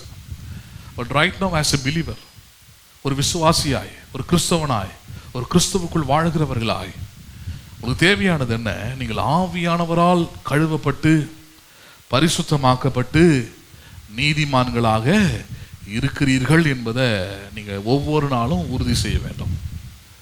Each and every day the Holy Spirit has to wash you, has to cleanse you. உங்களை சுத்திகரிக்கணும் அவரு. அப்பதான் நீங்கள் பரிசுத்தமானவர்கள், அப்பதான் நீங்கள் நீதிமான்களாக இருக்கிறீர்கள். அப்பதான் நீதிமானுடைய ஊக்கமான ஜெபம் கேட்கப்படும், அங்கீகரிக்கப்படும், பதில் கொடுக்கப்படும். நீதிமானா இருந்தீங்கன்னா தான். நீதிமானா இல்லாமல் வெறும் ஜெபம் பண்ணிக்கிட்டு வேத சித்தம் படிக்கிறதுனால ஒரு பிரயோஜனமும் இல்லை. அதனால தான் இந்த தலைப்பின் கீழ் இந்த பார்க்க போகிறோம். பார்க்கலாம் பாருங்க. 1 கொரிந்தியர் 6வது அதிகாரம், 1 கொரிந்தியர் 6வது அதிகாரம் 7 முதல் 20வது வசனம் வரைக்கும் நம்ம கவனிக்கலாம் பாருங்க. 1 கொரிந்தியர் 6வது அதிகாரம் 7 முதல் 20வது வசனம் வரைக்கும். நீங்கள் ஒருவரோடு ஒருவர் வழக்காடுகிறது எவ்விதத்திலும் குற்றமாயிருக்கிறது. அப்படி செய்கிறதை விட நீங்கள் ஏன் அநியாயத்தை சகித்துக் கொள்ளுகிறதில்லை? ஏன் நஷ்டத்தை பொறுத்து கொள்ளுகிறது இல்லை? ரொம்ப நல்ல வேத வாக்கியம். எல்லாமே நல்லது தான். அதில் இன்னைக்கு போதிக்க போகிறதுல இது ரொம்ப நல்லது. இது கவனமாக கேட்டு வாழ்க்கையில் பிரயாசப்படுத்தினீங்கன்னா சமாதானமாக இருக்கலாம், நல்லா இருக்கலாம். கொருந்து சபைக்கு பவுல் எழுதுறாரு இந்த வார்த்தைகளை. விசுவாசிகளுக்கு தான் எழுதுறாரு. விசுவாசிகள் தான் கேள்வி கேட்குறாருங்க. கொருந்தியும் ஒரு சபை இருக்குது, அந்த ஊரோட பட்டணத்தில் இருக்கிற சபைக்கு தான் எழுதுறாரு. அதை சில விஷயங்கள்லாம் முன்னாடி பேசுகிறார், முதலாவது பேசுகிறார், அவங்க கிட்ட இருக்கிற பிரச்சனைகளை தான் பேசுகிறார். பேசிட்டு அவங்களுக்கு ஒரு அறிவுரை மாதிரி சொல்கிறாருங்க, ஒரு உபதேசம் பண்ணுறாரு. என்ன உபதேசம் அது? நீங்கள் ஒருவரோடு ஒருவர் வழக்காடுவது எவ்விதத்திலும் எப்படிப்பட்டதாக இருக்கிறது? எப்படிப்பட்டதாக இருக்கிறது? குற்றமாக இருக்கிறது. நம்ம லாங்குவேஜ் பாவம் அப்படின்றோம். வழக்காடுவதே என்னவா இருக்கிறது? பாவம்ன்றார். ஒருவரோடு ஒருவர் வழக்காடி கொள்வதே, நான் பண்ணது சரியா, நீ பண்ணது சரியா, நீ பண்ணது குற்றம், நான் பண்ணது தான் சரி, இப்படின்னு வழக்காடுவதே முதலாவது என்னவா இருக்கிறது? அது குற்றமா இருக்குதுன்றார். நம்ம ரொம்ப சகஜமா அதை செய்யறோம். நம்ம யாராவது வந்து ஏதாவது ஒன்று கேட்டுட்டா, என்ன இப்படி பேசிட்டீங்களாமே, அப்படி சொல்லிட்டீங்களாமேன்னா அவங்கள பற்றி மொத்த ஹிஸ்ட்ரியும் சொல்லிடுவோம். நம்ம அவங்கள குற்றவாளியாக தீர்த்து அவங்களோட வழக்காடி எப்படியாவது நான் நல்லவங்க, நான் வந்து என் மேலே எந்த பிரச்சனையும் இல்லை அப்படின்றதுல உறுதி செய்யறதுல ரொம்ப முனைப்பா இருப்போம். நம்ம சொல்றாரு, இப்படி ஒருவரோடு ஒருவர் வழக்காடுவதே முதலாவது எப்படிப்பட்டதா இருக்குது? அது பாவம்ன்றார். எப்படிப்பட்டதா இருக்குது? அது பாவம். அது சரி, உன் மேல எந்த தப்புமே இல்லை, நீ சொல்லக்கூடிய இந்த குறிப்பிட்ட ஏன் மேலதான் எல்லா தப்பும் இருக்குதுன்னு வச்சுப்போமே, நீ ஏன் அப்படி நடக்கக்கூடாதுன்னு கேட்கிறாரு. என்னது அது? அப்படி செய்கிறதை விட அவங்கள வழக்காடி அவங்கள குற்றவாளின்னு சொல்லி அவங்க கெட்டவங்கன்னு நிரூபிக்கிறத விட நீங்கள் ஏன் அநியாயத்தை சகித்து கொள்ளுகிறது இல்லை? ஹலோ, நீங்கள் ஏன் எதை சகித்துக் கொள்வது இல்லை? நல்லதான் சொல்லுங்களேன். சகிப்புன்ற வார்த்தை பாருங்க, ரொம்ப முக்கியமானது. அது கிறிஸ்துவத்துடைய ரொம்ப ரொம்ப அடிப்படையான ஒரு வார்த்தை. அது டாலரேட்னு ஆங்கிலத்தில் வருது. நீங்கள் ஏன் சகித்துக் கொள்வதில்லை? இது அநியாயம் தான், நடந்தது அநியாயம் தான், அதை நீங்கள் ஏன் சகித்துக் கொள்வதில்லை? ஏன்னா அது இயேசுவின் பண்பு. அவர் ஒரு பாவமும் செய்யாத போது, ஒரு குற்றமும் செய்யாத போது, அவரை காரி உமிழும் போது அவர் சகித்துக் கொண்டார். அவர் மேல 3 முறை பொய்யான குற்றச்சாட்டை வைக்கிறாங்க, சாட்சியை சொல்றாங்க. அப்பயும் சகித்து கொண்டார். அவரை வாரினால் அடித்தார்கள், சகித்து கொண்டார். சிலுவையில மாட்டி தொங்க விடுறாங்க. 7 வார்த்தைகள் பேசினார்னு போதிக்கிறாங்க. அந்த 7 வார்த்தையில ஒரு வார்த்தை கூட அடித்தவர்களையோ துப்பினவர்களையோ தன்னை வீணா தண்டித்தவர்களையோ அவர் அவர்களோடு கூட வழக்காடவே இல்லை. என்ன பண்ணவே இல்லை? அவர் வழக்காடவே இல்லை அவங்களோடு கூட. எவ்வளவு பெரிய பெருந்தன்மை பாருங்க, எவ்வளவு பெரிய குணாதிசயம். மனுஷனா வாழக்கூடிய ஒவ்வொரு மனிதனுக்கு தேவையானது அது. உங்களுக்கு அநியாயம் நடக்கும் போது வழக்காடுவதற்கு பதிலாக என்ன பண்ணுங்கள்? நீங்கள் சகித்து கொள்ளுங்கள். என்ன பண்ணிக்கொள்ளுங்கள்? சரி சமமா போய் நிக்காதீங்க, வழக்காடாதீங்க, சத்தம் போடாதீங்க, சண்டை போடாதீங்க. இதெல்லாம் உங்களுடைய இயல்புல இருக்கும். ஆனா ரட்சிக்கப்பட்ட பிறகு, பரிசுத்த ஆவியினாலே நீங்கள் முத்திரையிடப்பட்ட பிறகு இதெல்லாம் மாறணும். அவர் மாத்துறாரு உங்களுக்குள்ள. அதுக்குதான் இன்னைக்கு போதிக்கிறாரு. உங்கள் உள்ளத்துல இந்த வாசனத்துக்கு இடம் தரணும். அநியாயத்தை என்ன பண்ணி கொள்ளுங்கள்? நீங்கள் ஏன் சகித்துக் கொள்வதில்லை? அப்படி சகித்துக் கொள்ற ஆட்கள் தான் பாருங்க இன்னைக்கும் மேலே உயர்கிறார்கள், நல்ல ஒரு மேன்மையான வாழ்க்கையை பெறுகிறார்கள். ஹலோ, ஒரு உதாரணத்தை சொல்றேன், ஏன்னா அப்பதான் புரியும். இவ்வளவுதான் இயேசுவை பத்தி சொன்னாலும் யாரை பத்தி சொன்னாலும் பேசுறீங்க, ஆனா பிராக்டிக்கலா நடக்கிறத பத்தி பேசினா ஓரளவுக்கு புரியும் உங்களுக்கு. அரசியல் எடுத்துப்போம். அரசியல்ல நிறைய கெட்டதும் இருக்கும், நல்லதும் இருக்கும். நல்லதை ரொம்ப பார்த்து அதை எடுத்துக்கலாம். சரி, இப்ப தற்சமயம் முதலமைச்சராக இருக்கிற ஒருவர்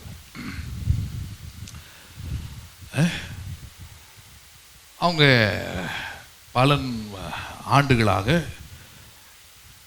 ஒன்று ஆளுங்கட்சியா இல்லை எதிர்கட்சியா என்ன பண்றாங்க இருந்துகிட்டே இருக்கிறாங்க. அவர் ஒரு கட்டத்தில் மேயராக இருந்தார், அப்புறம் துணை முதலமைச்சராக இருந்தார், அப்புறம் எதிர்கட்சி தலைவராலாம் இருந்தார்.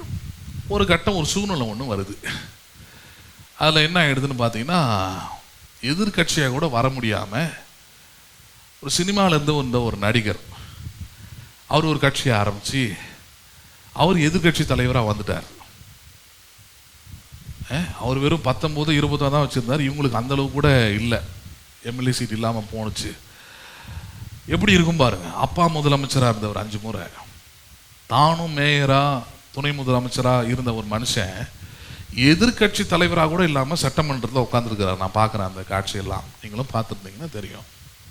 உட்காந்துருக்கிறார், அமைதியாக இருக்கிறாரு. அதுக்கப்புறமா அந்த சினிமாவிலேருந்து வந்த ஒரு நடிகர் ஆனார் இல்லையா, எதிர்கட்சி தலைவராக வந்தார். அவர் இப்போ இல்லை, அவர் போய் சேர்ந்துட்டார். அவர் எதிர்கட்சி தலைவர்னு ஒரு அந்தஸ்தை கொடுத்தாரு. இந்த திண்ணையில் படுத்திருந்தவனுக்கு திடீர்னு கல்யாணம்னு சொன்னால் எப்படி தடால் புடால் நடந்து போனால் அதே போல தான் அந்த மனுஷன்.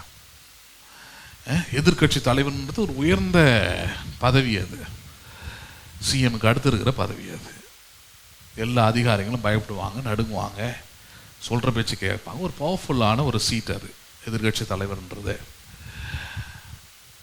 அவர் பாருங்க, சட்டசபையில் ஏதோ நடக்கும்போது சட்டசபைக்குன்னு சில மாண்புகள் இருக்குது. மாண்புகள் நாங்கள் இப்படி தான் நடந்துக்கணும் அப்படின்னு சில விஷயங்கள் இருக்குது.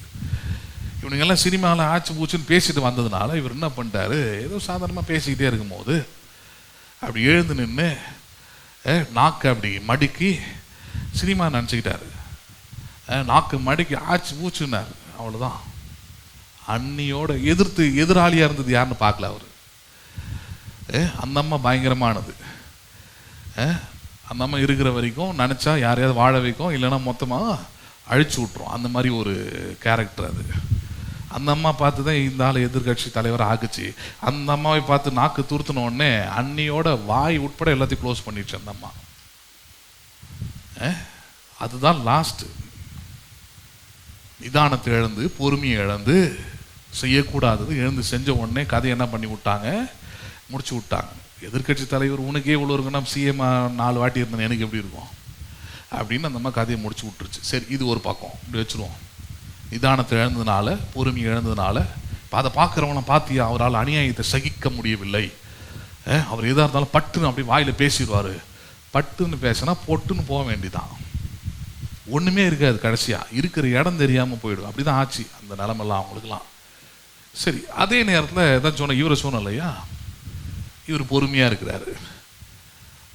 அதுக்கப்புறம் மறுபடியும் ஆட்சி வருது. ஆட்சி வரும்போது அந்த அம்மா முதலமைச்சராக வராங்க, இவர் எதிர்கட்சி தலைவராக வரார். அந்த அம்மா ஒரு நிகழ்ச்சி ஒன்று நடக்குது கவர்னர் ஹாலில். முதல்வர் பதவி பிரமாணம் செஞ்சு வைக்கிறாரு கவர்னர் வந்து அந்த அம்மாவுக்கு. இவர் வரார், எதிர்கட்சி தலைவர் வராரு. வரும்போது மரபு பிரகாரம் முன்னாடி சீட்டில் தான் அவங்கள உட்கார வைக்கணும். பின்னாடிலாம் வந்து யாராவது இந்த தெரிஞ்சவங்க சொந்தக்காரன் கல்யாணத்துக்கு வந்து உட்கார மாதிரி உட்காந்துருப்பாங்க. அந்த மதிப்பு அந்த அம்மா எப்பவுமே எப்படின்னா தனக்கு ஈக்குவலாக யாரும் இருக்கக்கூடாது ஒரு கேரக்டர் அது. அப்போ ஏற்கனவே அவங்க அப்பா அவர் பிடிக்காது. பார்த்தா அது மகன் வேறு இப்போ அடுத்தது எதிர்கட்சி தலைவராக வந்துட்டான். அவனை விடக்கூடாது. இப்பயும் இருக்குது, போய் பாருங்க. போயிட்டு ஒரு 7வது 8வது பின்னாடி ரோவில் போயிட்டு அவர் உட்கார வைக்குது. அவரும் வந்து பார்த்தீங்கன்னா இப்போ முதலமைச்சராக இருக்கிறவரும் அவரோடு கூட ஒரு 2 பேரை கூட்டிகிட்டு வந்து எவ்வளோ அசிங்கம் தெரியுமா அது, வெக்கம், அவமானமான ஒரு விஷயம் அது. அந்த அம்மா வாண்டடாக அதை செய்யுது, பெரிய அநியாயத்தை செய்யுது அந்த அம்மா, புரோட்டோக்காலையும் மீறி பண்ணுது அந்த அம்மா. அந்த அவமானத்தை அந்த அநியாயத்தை சகிச்சு 7வது 8வது ரோவில் போய் உட்காந்தார். அவர் அங்கேயே உட்காந்தார், அமைதியாக முடிகிற வரைக்கும் உட்காந்துருந்தார். உட்காந்துட்டு முடிஞ்ச பிறகு வாழ்த்து சொல்லிட்டு அப்புறம் கிளம்பி வெளியே வந்துட்டார். அநியாயத்தை என்ன பண்ணிக்கிட்டார் அவர், பொறுத்துட்டார். பழமொழியில் நமக்கு ஞாபகப்படுத்த வேண்டியதாக இருக்குது, பொறுத்தார் பூமியை ஆளுவார். எல்லா பயலும் கத்தனானுங்க, முதலமைச்சர் ஆவறதுக்கு வாய்ப்பே கிடையாது. என்னென்ன அவர் மேலே கட்டி விடணுமோ எல்லா கதையும் கட்டி விட்டானுங்க. கட்டி விட்டு முதலமைச்சரே ஆக முடியாதுங்க அந்த ஆள். அவங்க அப்பாவோட முடிஞ்சு போச்சு, இதுக்கப்புறம் அவ்வளோதான் அப்படின்னாங்க. யாரும் எதிர்பார்க்காத நேரத்தில் கட்டம் வட்டம் எல்லாத்தையும் தாண்டி ஜோசியெல்லாம் தாண்டி முதலமைச்சராக என்ன பண்ணார், பதவி ஏற்று 5 வருஷத்தை இப்போ நிறைவும் செய்ய போகிறார். ஹலோ, அவர் நல்லவரா கெட்டவரா அதுக்குள்ளே நான் வரல, கோணம். இப்போ அடுத்து தான் இப்போ புதுசாக ஒரு ஸ்குரில் ஒன்று வந்துருக்குது. ஏற்கனவே வந்து எவமெல்லாம் வாங்கிட்டு போனானோ அடுத்தது நீ போனோமா, படத்தை நடிச்சோமா, அங்கே ஏதாவது வசனத்தை பேசணுமான்னு இருக்கணும். நாட்டு மக்களுக்கு வந்து வேலை செய்கிறதுலாம் பெரிய வேலைங்க, சும்மா விளையாடுற விஷயம் கிடையாது. அவங்ககிட்ட ஒன்றும் தூக்கி கொடுக்குற பதவி கிடையாது முதலமைச்சர் பதவின்றது. தப்பான ஒரு ஆளுகிட்ட மாட்டிக்கிட்டீங்கன்னா, முதலமைச்சராக மாட்டிக்கிட்டோம்னா, அதுக்கு தான் சொல்கிறது வெளியெல்லாம் போய் பார்க்கணும், நம்மளாம் எவ்வளோ நல்லா இருக்கிறோம், எப்படி நல்லா வச்சிருக்கிறாங்கன்றது ஆளுகிற ஆட்சியாளர்களால தான். ஹலோ, பேசுறது புரியுதா உங்களுக்கு? எப்படி இருந்து அப்படி கொஞ்சம் தள்ளி போயிடுங்க, தெலுங்கானா தாண்டி போயிடுங்க. போனீங்கன்னா அப்போ வாழ்க்கைலாம் அங்கே படுற மக்கள்லாம் எவ்வளோ கஷ்டப்படுறாங்க. அங்கேயும் முதலமைச்சர் இருக்கிறாங்க, அதுவும் இந்திய நாட்டில் தான் இருக்குது. ஆனால் வாழ முடியலன்னா அவன் இங்கே வந்து வேலை செஞ்சுக்கிட்டு இருக்கிறான். நாளைக்கு நீங்கள் உங்கள் பிள்ளைகள்லாம் அதே நிலைமை உங்களுக்கு வந்துடும், சரியான ஆளை தேர்ந்தெடுக்கலன்னா. அதனால தான் முதலமைச்சர் பதவின்றது அது யாருக்கு ஒன்றா வேற இதெல்லாம் தூக்கி கொடுக்குற பதவி இல்லை. திரையில் ரசிக்கிறீங்கன்னா திரையோடு முடிச்சுக்கணும். சொந்த வாழ்க்கை போனீங்கன்னா நாரிடும். அப்புறம் சொல்கிறத கேட்கலன்னா அவன் பொண்டாட்டி வந்து அப்புறம் கேஸு அதை பற்றி 4 பேர் வாதாடுவான். அதுக்கப்புறமா திருந்துங்க, இல்லைன்னா நான் எப்படி நாசமாக போவாங்க, அவ்வளோதான். ஹலோ, பரிதாபங்க. தான் பெற்றெடுத்த பிள்ளை, அவனை ஒரு வாட்டி ஏர்போர்ட்டில் பார்த்தேன், அந்த பையனை ஜெய்சன் சஞ்சய் தூரத்தில் பார்த்தேன். தனியாக வரான், தனியாக போகிறான் ஏர்போர்ட்டில். அவனை எல்லாம் ஃபோட்டோ எடுக்கிறாங்க, வீடியோ எடுக்கிறான். அவன் எதுவும் கண்டுக்கலாம், அவன் போயிட்டான். இப்போ ஒரு வீடியோ பார்த்தான், அவனோட தங்கச்சி கிராஜுவேஷன் வாங்குறா. அப்பன் இல்லை, அப்பன் தான் பிஸியாக இருக்கிறாரு இங்கே, நாய்க்குட்டி கொஞ்சம் இருந்தால் அது பிஸியாக இருக்கிறாரு அவர் இங்கே. பையங்க அண்ணன் தங்கச்சியை கட்டி அணைச்சி அந்த கிராஜுவேஷனில் ஃபோட்டோ கொடுக்குறான். அவனை அனாதையா, சொந்த பிள்ளைய சொந்த குடும்பத்தையே வசனத்தின்படி சொல்லணும்னா நடத்த அறியாதவன், சபையாக இருந்தாலும் சரி நாடாக இருந்தாலும் சரி, நடத்த அவனுக்கு எந்த விதமான தகுதியும் கிடையாது. சரி, இதுக்கு மேலே அவனுக்கு கழுவி ஊற்ற வேணாம், ஏற்கனவே வெளியே அதெல்லாம் ஊற்றிக்கிட்டு இருக்கிறாங்க, நம்ம அதுக்குள்ளே ரொம்ப போக வேணாம். இப்போ பாயிண்ட்டுக்கு வருவோம். சரி, இதுதான் இப்போ இது 2 பேரையும் கவனிப்போம். ஒருத்தர் வந்து அநியாயத்தை பொறுக்காமல் நாக்கம் அடித்து நின்னார் இல்லையா, அதுக்கப்புறம் அவருடைய வாழ்க்கை டோட்டல் சரிவு தன்னுடைய வாழ்க்கையில். அதுக்கப்புறம் பார்த்தீங்கன்னா அவரால் வெளியே வந்து பிரச்சாரம் பண்ணவோ, ஒரு நல்ல பதவியில் வகிக்கவோ, ஒரு எம்எல்ஏ சீட்டு கூட வாங்க முடியல, ஒரு கவுன்சிலர் சீட்டு கூட வாங்க முடியல அவரால். அவர் நல்லவர் வல்லவர்னு புகழலாம், இருந்துட்டு போகுது. யாருக்காக இருந்தாலும் சோறு போடுவார். சோறு போட்டுன்னா பிரோஜனம். என் வீட்டில் ஒரு நாய் வளர்க்குறேன்னா யாராவது வந்தாங்கன்னா குலைச்சி இன்டிமேட் பண்ணுறதுக்கு தான் இருக்குது. அது கரெக்டாக யார் வந்தாலும் குலைச்சிருங்க. அதே போல் எண்ணெயை 2 கடி கடிச்சு வச்சுருவோன்னா அது வீட்டு நாயாக இருக்கிறதுக்கு பிரயோஜனமே கிடையாது. அதே போல தான் நீங்கள் மனுஷனாக இருக்கிறீங்கன்னா ஒன்று சகிக்கிறவங்களா இருக்கணும், இல்லைன்னா எல்லாத்துக்கும் வாதாடுறவங்களா இருக்கணும். 2த்துல ஏதாவது ஒன்று தான், 2த்து மேலே செய்ய முடியாது. ஏன்னா இந்த எடுக்கக்கூடாத ஆயுதத்தை நீங்கள் எடுத்துட்டீங்கன்னா, நான் வழக்காடுவேன், சண்டை போடுவேன், நான் யாருன்னு நிரூபித்து காட்டுவேன்னு இறங்கிட்டீங்கன்னா, சகிக்காமல் போயிட்டீங்கன்னா, இப்போ ஒருத்தர் சொன்னல அரசியலில் அதே போல் சரிவு தான் டோட்டலாக. ஹலோ, ஆனால் சகிச்சிட்டிங்கன்னா, ஹலோ இன்னொருத்தர் சொன்ன இல்லையா சகிச்சாருன்ட்டு, சகிச்சிட்டிங்கன்னா யாரும் எதிர்பார்த்தார் நேரத்தில் எனக்கு ஆச்சரியமாக அது ஒரு எதிர்கட்சி தலைவர் கூட இல்லையா, என்னென்னவோ பண்ணுறானுங்க, எதை எதிர்த்து கேளுங்கடா. மாதம் கரண்ட் பில்லு, ஏன்னா எனக்கு அதில் தான் அதிக பாதிப்பேன். அதனால் மாதம் கரண்ட் பில்லு எங்கள் ஆட்சி வந்தால் மாற்றுவோன்னு சொன்னார். இந்த 5 வருஷம் முடிய போது மாற்றாமல் இருக்கிறார். எவனாவது ஒருத்தர் வாய் திறந்து கேளுங்கடான்னா சாலமோன் ஆட்சி மாதிரி இருக்குது. எதிரிகளும் சத்துருக்களும் இல்லாமல் ஆண்டுக்கிட்டு இருக்கிறாரு. ஹலோ, எதிர்கட்சின்னா என்ன? நீங்கள் அவனை தூண்டி விடணும், அவன் செய்கிற தவறுகளை சுட்டி காட்டணும், இதெல்லாம் தான் எதிர்கட்சியோட வேலை. அது ஒரு டைமில் இருந்தது. இப்போ சுத்தமாக யாருமே இல்லை. இப்போ இவனும் கூட வந்தானுங்களே, சரி சினிமாவில் உச்சத்துலேருந்து கீழே இறங்கிட்டேன்ற, மண்டையில் முடிய கொட்டி போச்சு, விக்கு வச்சுன்னு திரியிற நீ, உச்சத்துலேருந்து கீழே இறங்கிட்டல, வந்தவன் நீ அரசியலை பேசுகிறான்னா, அரசியல்னா என்ன? மக்களுக்கானதை பேசணும். அதுக்கு தெரியணும்ல. கேஸ் தட்டுப்பாட்டை கண்டித்து மாநில அரசை கண்டித்து போராட்டமா? ஏண்டா கேஸ் மாநில அரசாட தருது, ஏன்டா இப்படிலாம் வந்து உயிரை வாங்குறீங்க? கேஸுக்கும் மாநில அரசுக்கும் நேரம் சம்மந்தம் இருக்குது. கேஸ் யாரு கொடுக்குறானே தெரில, புரியுதா இல்லையா? ஆமாம், இண்டனு எல்பிஜியும் தமிழ்நாடு அரசு கொடுக்குதுன்னு நினச்சிக்கிட்டு இருக்கிறானு இவனுங்க. இல்லை, அது சென்ட்ரல் கவர்மெண்ட் கண்ட்ரோலில் இருக்குது. அது நீ போய் கேட்கணும்னா ஜியை தான் கேட்கணும். அங்கே கேட்டால் வச்சு இவர் மாதிரி பொறுமையாக இருக்க மாட்டாங்க, சகிக்க மாட்டாங்க, பொழந்து விட்டுருவாங்க அங்கே. அதனால் இவர் தானே எது கேட்டாலும் எது பேசினாலும் அமைதியாக பொறுத்து போகிறாரு. அதனால் இவரை பிடிச்சி ஏறுவான். ஏன்னா கேட்குற மக்களுக்கும் அறிவு இருக்காது. எங்கள் தலைவர் பார்த்தியா போராட்டம் நடத்திட்டாருன்னா, டேய் சிலிண்டருக்கு எங்கடா போய் போராட்டம் நடத்துறீங்க? நான் கேட்குறேன், பூட்டின வீட்டுக்கு முன்னாடி போயிட்டு கத்துற மாதிரி இருக்குது அவனோட நிலைமை. எதுக்காக சொல்கிறேன்? நீங்கள் பொறுத்துட்டீங்கன்னு வச்சிங்களேன், சகிச்சிட்டிங்கன்னு வச்சிங்களேன், கொஞ்சம் காலம் அது கஷ்டமாக தான் இருக்கும், கடினமாக தான் இருக்கும் அந்த காரியம். ஆனால் நீங்கள் நிச்சயமாக உயர்ந்த நிலையில் உன்னதமான நிலைமையில் எப்படி இருப்பீங்க? நீங்கள் நல்லா இருப்பீங்க, அவ்வளோதான் சொல்ல முடியும். அதுக்கு தான் இவ்வளோ பெரிய விளக்கம் பேசுறது. புரியுதுங்களா உங்களுக்கு? பவுல் இதை தான் கொரிந்து சபைக்கு கேட்குறாரு. நீங்கள் ஒருவரோடு ஒருவர் வழக்காடுவது முதலாவது எப்படிப்பட்டதாக இருக்குது? அது பாவமாய் இருக்கிறது, குற்றமாய் இருக்குது. ஒரு விசுவாசி இப்படி செய்யக்கூடாதுல்ல. ஏன் உங்களால் அநியாயத்தை பொறுத்து கொள்ள முடியலன்னு கேட்குறார். எதை பொறுத்து கொள்ள முடியல?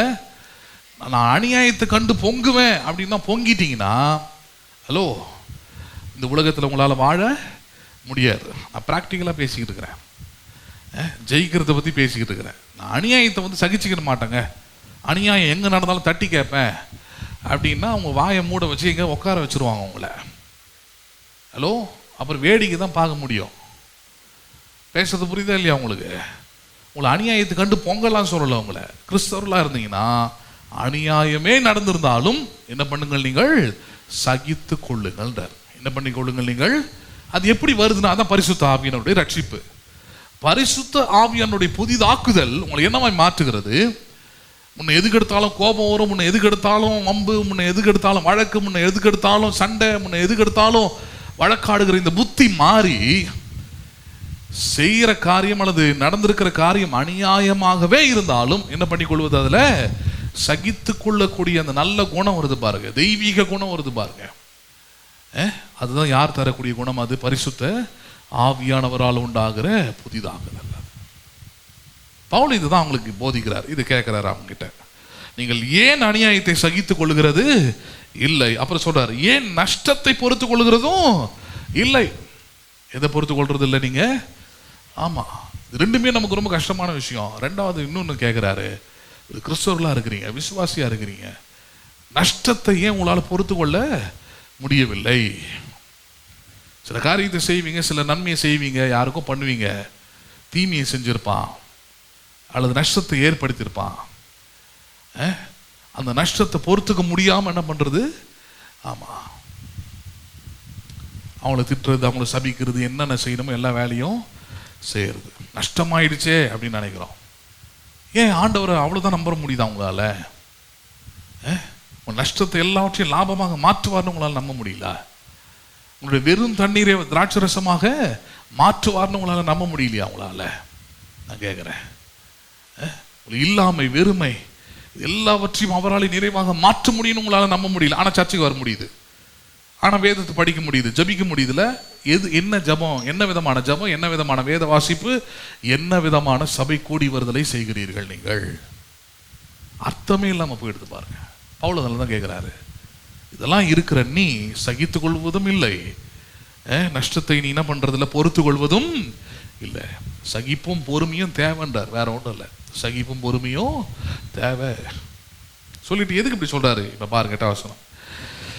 நீங்களே அநியாயம் செய்கிறீர்கள், நீங்களே நஷ்டத்தை படுத்துகிறீர்கள், சகோதரருக்கும் அப்படியே செய்கிறீர்கள். ஹலோ, என்ன சொல்றாரு அவரு?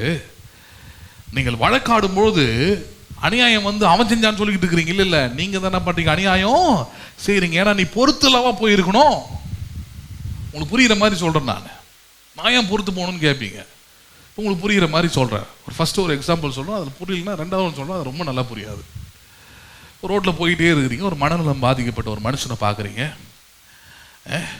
அந்த ஆள் உங்களை பார்த்து கை நீட்டி ஏதோ திட்டுற மாதிரி ஏதோ ஒரு ஆக்ட் பண்ணுறான்னா நீங்கள் என்ன பண்ணுவீங்க?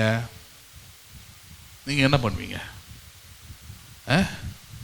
இறா வரேன், யாரை பார்த்துறா கை நீட்டின, யாரை பார்த்துறா கேள்வி கேட்ட அப்படின்னு சரிசமமாக நீங்களும் நிற்பீங்களா? இல்லை, சகிச்சுட்டு பொறுத்துக்கிட்டு கண்டுக்காமல் போய்கிட்டே இருப்பீங்க. அதை ஒரு நாளும் செய்ய மாட்டோம். சிலவன் இருப்பான் அப்படி. இது புரியலன்னா அடுத்து இன்னொரு எக்ஸாம்பிள் சொல்கிறேன், அது நல்லா புரியாது, ரொம்ப லேமான எக்ஸாம்பிள். அது ரோட்டில் போய்கிட்டே இருக்கிறீங்க. ஹலோ, எங்கேயோ படுத்துக்கிட்டு இருந்த நாய் திடீர்னு ஓடி உங்களுக்கு கடிக்க வருது. நீங்கள் ஒன்றும் பண்ணல, நீங்கள் பாடுன்னு போய்கிட்டே இருக்கிறீங்க, சும்மா போகிறீங்க, நீங்கள் பாடணும், உங்கள் வேலை உண்டு, நீங்கள் ஒன்றுன்னு போயிட்டே இருக்கிறீங்க. அது திடீர்னு உங்களை பார்த்துட்டு ஓடி கொலைக்குது, கடிக்க வருது, உங்களை பூரா வருது அப்படின்னா நீங்கள் என்ன பண்ணுவீங்க?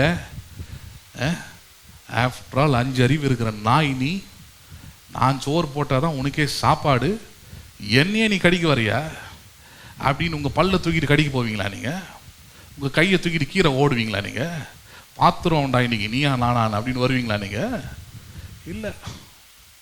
போனீங்கன்னா பாதிப்பு யாருக்கு? பாதிப்பு யாருக்கு? உங்களுக்கு தான். அப்புறம் அந்த பாதிப்பை தூக்கிட்டு டாக்டர்கிட்ட போனீங்கன்னா டாக்டர் இப்போ நான் பண்ணுற பிரசங்கத்தை தான் உங்களுக்கு பண்ணுவார். எல்லாம் நாய் துரத்தும் போது இங்கே ஓடி போய் ஒழியணும், இல்லை பொறுமையாக போய் 2 வாட்டி குழைச்சிட்டு அது பான்னு போயிடும். நீ அதுக்கிட்ட பேச்சுவார்த்தை நடத்திக்கிட்டு கல் எடுக்கிற மாதிரி பண்ணிக்கிட்டு அது ஆக்டிங்லாம் கொடுத்தீங்கன்னா கண்டிப்பாக என்ன பண்ணாது? கடிக்க தான் செய்யும். உன்னால் ஏன் பொறுமையாக இருக்க முடியல? உன்னால் ஏன் சகிக்க முடியல? ஹலோ, பேசுறது புரியுதுங்களா இல்லையா உங்களுக்கு? இதை டாக்டர் சொல்லும் போது அப்போ நல்லா புரியும். ஏன்னா அவர் புரிய வச்சு ஊசி போட்டு அதை கரெக்டாக இந்த தேதியில் 4 ஊசியாக போகணும்னு சொல்லும் போது இன்னும் ரொம்ப ரொம்ப நல்லா புரியும். ஏன்னா இப்போ உட்காந்துக்கிட்டு பிரசங்கம் பண்ணுறதுனால ரொம்ப புரியாது. ப்ராக்டிக்கலாக சில விஷயங்கள்லாம் வழியோட அனுபவிச்சிங்கன்னா ரொம்ப நல்லா என்ன பண்ணும்? புரியும். ஆமாம், நம்ம பொறுத்து இருக்கலாம், நம்ம சகிச்சிருக்கலாம். ஹலோ, ரத்த காயம் இல்லாமல் நிம்மதியாக படுத்து தூங்கியிருக்கலாம். சிலரால் அது கூட சகிக்க முடியாது பாருங்க. சிலரால் அது கூட சகிக்க முடியாது. ரோட்டில் நிறைய நாய்ங்க இருக்குதுங்க. ஒரு அம்மா அப்படி தான் கடைக்கு வந்துச்சு ஒரு நாள்.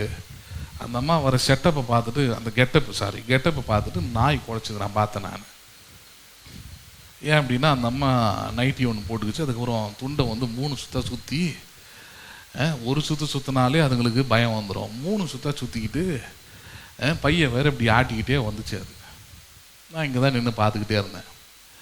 அது பாவம் அப்படி ஓரமாக தான் இருந்தது, தூங்கிட்டு இருந்தது. அது இப்படி சுற்றிக்கிட்டே வரும்போது அது என்ன நினச்சதோ தெரியாது. அது இயல்பாகவே மிருகங்களுக்கு பய உணர்வு நிறையா இருக்கும். அது கடிக்கிறது, தாக்குறது இந்த பய உணர்வில் தான் பண்ணும். அது பேகை சுற்றிக்கிட்டே வரும்போது சரி நம்மளை தான் அடிக்க வரா போல இருக்குது அப்படின்ட்டு வாழை மடக்கிக்கிட்டு உட்காந்த இடத்துல, அந்த படுத்த இடத்துல உட்காந்துக்கிட்டு கொலைக்க ஆரம்பிச்சது பாருங்க. கொலைக்க ஆரம்பிச்சது. இந்த பொம்பளை என்னன்னோ திடீரா, நான் யாரும் தெரியாதா, நான் இந்த வீடு தான் அப்படின்னா அதுக்கிட்ட பேச்சுவார்த்தை நடத்திருந்தது. நான் பார்த்தேன், இது புது ரகம் போல இருக்குது, இது விட்டா வீட்டு அட்ரஸ் ஃபோன் நம்பர்லாம் கொடுத்துட்டு வரும் போல இருக்குது. ஒருத்தர் வரன்னாரு, அதுக்காக வெளியே வெயிட் பண்ணியிருந்தேன். இவ்வளோ கூத்து நடக்குது. போயிட்டு இருந்தோம்மா, திரும்பி கடைக்கு போயிட்டு வருது. வரும்போது அங்கேருந்து கல் எது தூக்கிட்டு வந்துருச்சு போல, நான் கவனிக்கல. அதை இப்போ வரும்போது நல்லா படுத்து தூங்கிருச்சு. அதுக்குள்ளே இது தூங்கிருச்சு பாருங்க. தூங்கின்னு இருக்கிற நாயை கல் தூக்கி ஒரே அடி. அது வாழ் கத்திட்டு ஓடிடுச்சு. எனக்கு தெரியும் இதுங்களை பற்றி. எனக்கு தான் நினச்சேன், நீ அடுத்த வாட்டி வா, நீ செத்த, நீ மாட்டின, நீ தப்பிக்கிறதுக்கு வாய்ப்பே கிடையாது. முந்தா நேற்று மொட்டை மாடியிலிருந்து பார்த்துட்டு இருக்கிறேன். அதே கெட்டப்போட வந்துச்சு அந்த அம்மா. அதே கெட்டப்போட ஃபோன் பேசின்னு வந்துச்சு. இந்த வாட்டி ஃபோன் பேசின்னு வந்துருச்சு. அது எங்கே இருந்ததுன்னே தெரில. போட்டு பிடிங்கி விட்டுருச்சு. புருஷன் போன எல்லாத்தையும் கொண்டு வந்துச்சு அந்த அம்மா. இங்கே தான் படுத்துருந்து அந்த நாய். அது எங்கே போச்சுன்னு தெரில. புரியுதா இல்லையா? இதில் அவர் புரிச்சு சொல்லி, முதல்ல ஊசி போட்டுருவோண்டி, ஏதாவது நோய்கி வந்து செத்து போயிட போகிற, முதல்ல என்ன பண்ணுவோம், ஊசியை போடுவோம், கிளம்பு இங்கேருந்து அப்படின்னா, இந்த நான் அதை அடிக்காமல் வரமாட்டேன். நான் இந்த வாட்டி ஏற்கனவே சும்மா பண்ணதுக்கு தான் இவ்வளோ பட்டிருக்கிறேன். இன்னும் நான் அதுக்கப்புறம் அந்த அம்மா இப்போ 2 வாரமாக ஆளே காணும். ஏன்னா டாக்டர் தெளிவாக இப்போ நான் போதிக்கிற மாதிரி சொல்லி அனுப்பிச்சிருப்பார். இல்லை, சகிச்சிருக்கணும், பொறுமையாக இருக்கணும். ஏன்னா கடிச்சதுன்னா ரேபிஸ் வந்துடும். 1 மாதம் 2 மாதம் நீ செத்து போயிடுவ. அல்ல, புரியுதா இல்லையா? தண்ணி தாகம் நிறைய எடுக்கும். எதை எடுத்தாலும் கையில் எடுத்து சாப்பிடணும்னு தோணாது. அதுக்கப்புறம் இதுக்காகவே ஜிஹெச்சில் ஒன்று கட்டி வச்சுருக்குறாங்க, ஒரு வாடை. உன்னை சங்கிலியில் போட்டு உள்ளே கட்டி வச்சுருவாங்க. உன் சொந்தக்காரிலேருந்து எல்லாருமே வெளியிருந்து எட்டி பார்ப்பாங்க. 1-1.5 மாதத்துல உன் கதை என்ன பண்ணிவிடும், முடிஞ்சிடும். அவ்வளோதான். காரணம் யார் சொல்லுங்களேன்? நாய்களை எல்லாவற்றையும் ஒழித்து விட்டால் எல்லாம் சரியான. நாயை ஒழிச்சிட்டிங்கன்னா அடுத்தது நீங்கள் கொசு வரைக்கும் போவீங்க. நீங்கள் அந்த மாதிரி ஆள் தான் நீங்களாம். நாயை ஒழிக்கிறதுனால பிரச்சனை இல்லை. யார் ஒழிக்கணும்? இப்போ நம்ம புத்தியை தான் ஒழிக்கணும், நம்ம எண்ணத்தை தான் சரிப்படுத்தணும். நான் பொறுமையாக சகித்தால், அதை வளர்த்து கொண்டால், அதை ஆவியானவரிடத்தில் கேட்டால், அதை அவர் எனக்கு கொடுப்பாரு. கொடுத்தாருன்னா நான் சமாதானத்தை காத்துக்கொள்ளலாம், நிம்மதியை காத்துக்கொள்ளலாம், நன்மையை காத்துக்கொள்ளலாம், நல்ல காலங்களையும் வருடங்களையும் காத்துக்கொள்ளலாம். நம்புறீங்களா நீங்கள்? இதை தான் பவுல் கேட்குறாரு. நீங்கள் பொறுமையோடு சகித்திருந்தால். எப்படி சகித்திருந்தால்? நீங்கள் அவன் ஏன் வழக்காடுறீங்க? பொறுமையாக சகித்து கொள்ளுங்களேன், பொறுமையாக இருங்களேன். ஒருவரோடு சண்டை போடாதீங்கன்றார். அது மனித இயல்பே கிடையாது. இல்லைங்க, அவன் தாங்க சண்டைக்கு, யாரும் ஒன்றா வரட்டும், நீங்கள் பொறுமையாக சகித்து கொண்டால் என்ன?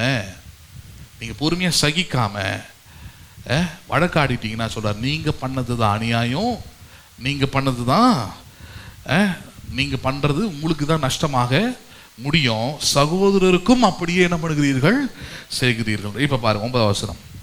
அநியாயக்காரர். என்னக்காரர்? யார் அநியாயக்காரர்? பொறுமை இல்லாதவர்களை, சகிக்காதவங்களை பார்த்து தான் அந்த வார்த்தையை பயன்படுத்துகிறார். அநியாயம் செய்கிறீங்கப்பா. நீங்கள் ஒரு விசுவாசியாக இருக்கிறவங்க, இயேசு கிறிஸ்துவை வணங்குற நீங்கள், இயேசு கிறிஸ்துவை பார்த்து கற்றுக்கிட்டது என்ன? தன்னுடைய மரண பரியந்தமும் அவர் கீழ்ப்படிந்திருந்தார் இருக்குது. தன்னுடைய மரண பரியந்தமும் அவர் வாயினால கூட வஞ்சகம் பேசவில்லை இருக்குது, யாரையும் திட்டலன்னு இருக்குது. நியாயத்தை மட்டுமே பேசியிருக்கிறார். சில இடத்துல அது கூட பேசாமல் கடந்து போயிட்டார். ஆனால் யார்கிட்டையும் வழக்காடலை. சிலுவையில் தொங்கும் போது கூட கள்ளன்னு சொல்கிறான். ஒரு மோசமான ஆள் அவன் இவர் குற்றம் சாட்டுறான். இவர் தேவனுடைய குமாரன், ஆனால் நம்மளை போல இவர் ஏன் தொங்க போகிறாரு அப்படின்னு கேட்குறான். கேட்கும் போது கூட அவங்கிட்ட கூட அவர் என்ன பண்ணவில்லை, வழக்காட இல்லை. அவனை கூட சபிக்கலை. நீ ஒரு திருட்டு பையன், நீ வந்து என்ன சொல்லாமானா கேட்கல. நம்ம இயல்பில் அது வந்துடுது. ஆனால் ரட்சிப்பு, பரிசுத்த ஆவியானுடைய புதிதாக்குதல் நம்ம எப்படி திரும்ப மாற்றுகிறது? அநியாயம் நடந்தால் சகித்துக் கொள்வதும் பொறுமை உள்ளவர்களாக நம்மை மாற்றுகிறது. பரிசுத்த ஆவியானவர் தான் செய்கிறார். எதுக்கு சபைக்கு வரோம், எதுக்கு பிரசங்கத்தை கேட்குறோம்? இந்த ஆவியானவர் யார்? இதை புரிஞ்சுக்கிட்டீங்கன்னா தான் நீங்கள் வாழ்க்கையை சரியான விதத்தில் வாழ முடியும். பக்தி உங்களுக்கு நல்ல மனுஷனை மாற்றிடாது. அதெல்லாம் அடிப்படை தேவை. பைபிள் படிக்கிறதா இருக்கட்டும், ஜெபிக்கிறதா இருக்கட்டும். இது ஒரு மனுஷனை நல்ல மனுஷனை மாத்திரமா? இல்லை. எது நல்ல மனுஷனா மாத்துது? உங்களுக்குள்ள ஒரு ஆண்டவர் இருக்கிறாரு. அந்த ஆண்டவரை குறித்த புரிதலும் அறிவும் ஞானமும் தான் உங்களை நல்ல மனிதர்களாக மாற்றுகிறது, ரட்சிக்கப்பட்டவர்களாக மாற்றுகிறது, புதிதான மனிதர்களாக உங்களை மாற்றுகிறது. நீங்கள் அதை வாழ்க்கையில் செயல்படுத்தி பாருங்கள். வேலைக்கு போகிறீங்க, அநியாயமாக ஒருத்தவங்க கிட்ட சண்டைக்கு வரலாம், அநியாயமாக உங்கள் மேலே குற்றச்சாட்டு சொல்லலாம். நியாயத்தை மட்டும் சொல்லிட்டு ஒதுங்கிடுங்க. நான் சொல்கிறேன், சமாதானத்தை காத்துக்கொள்வீர்கள். எதை காத்துக்கொள்வீர்கள்? சமாதானத்தை காத்துக்கிடுங்க. நான் யார் தெரியுமா, நான் எவ்வளோ ஒழுங்கு தெரியுமா, நீ எப்படா என்னை பற்றி பேசலாம் அப்படின்னு வழக்காடுனீங்கன்னா நீங்கள் செய்கிறது அநியாயமான விஷயம்டா. நீங்கள் செய்வது எப்படிப்பட்ட விஷயம்? அதுவும் அது சபைக்குள்ளே இருக்குதுன்றது தான் அவர் சொல்கிற குற்றச்சாட்டு. சகோதரருக்குள்ளேயே நீங்கள் இப்படி செய்யலாமா? வழக்காடலாமா? நாளைக்கு ஒருத்தர் பார்த்துக்க வேண்டியது இல்லையா? பரலோகத்துலேயும் அப்படி தானே, பூலோகத்துலேயும் அப்படி தானே. அவள் உன்னை பார்க்கும்போது என்ன தோணும்? சரி, நான் தான் அன்றைக்கி ஏதோ கோவப்பட்டு அநியாயமாக ஏதோ பேசிட்டேன், நீ அது பொறுமையாக இருந்திருக்க வேண்டாமா? அதுதானே ஒரு விசுவாசி காண்பிக்கணும். குடும்பத்துலேயும் அதே தான்.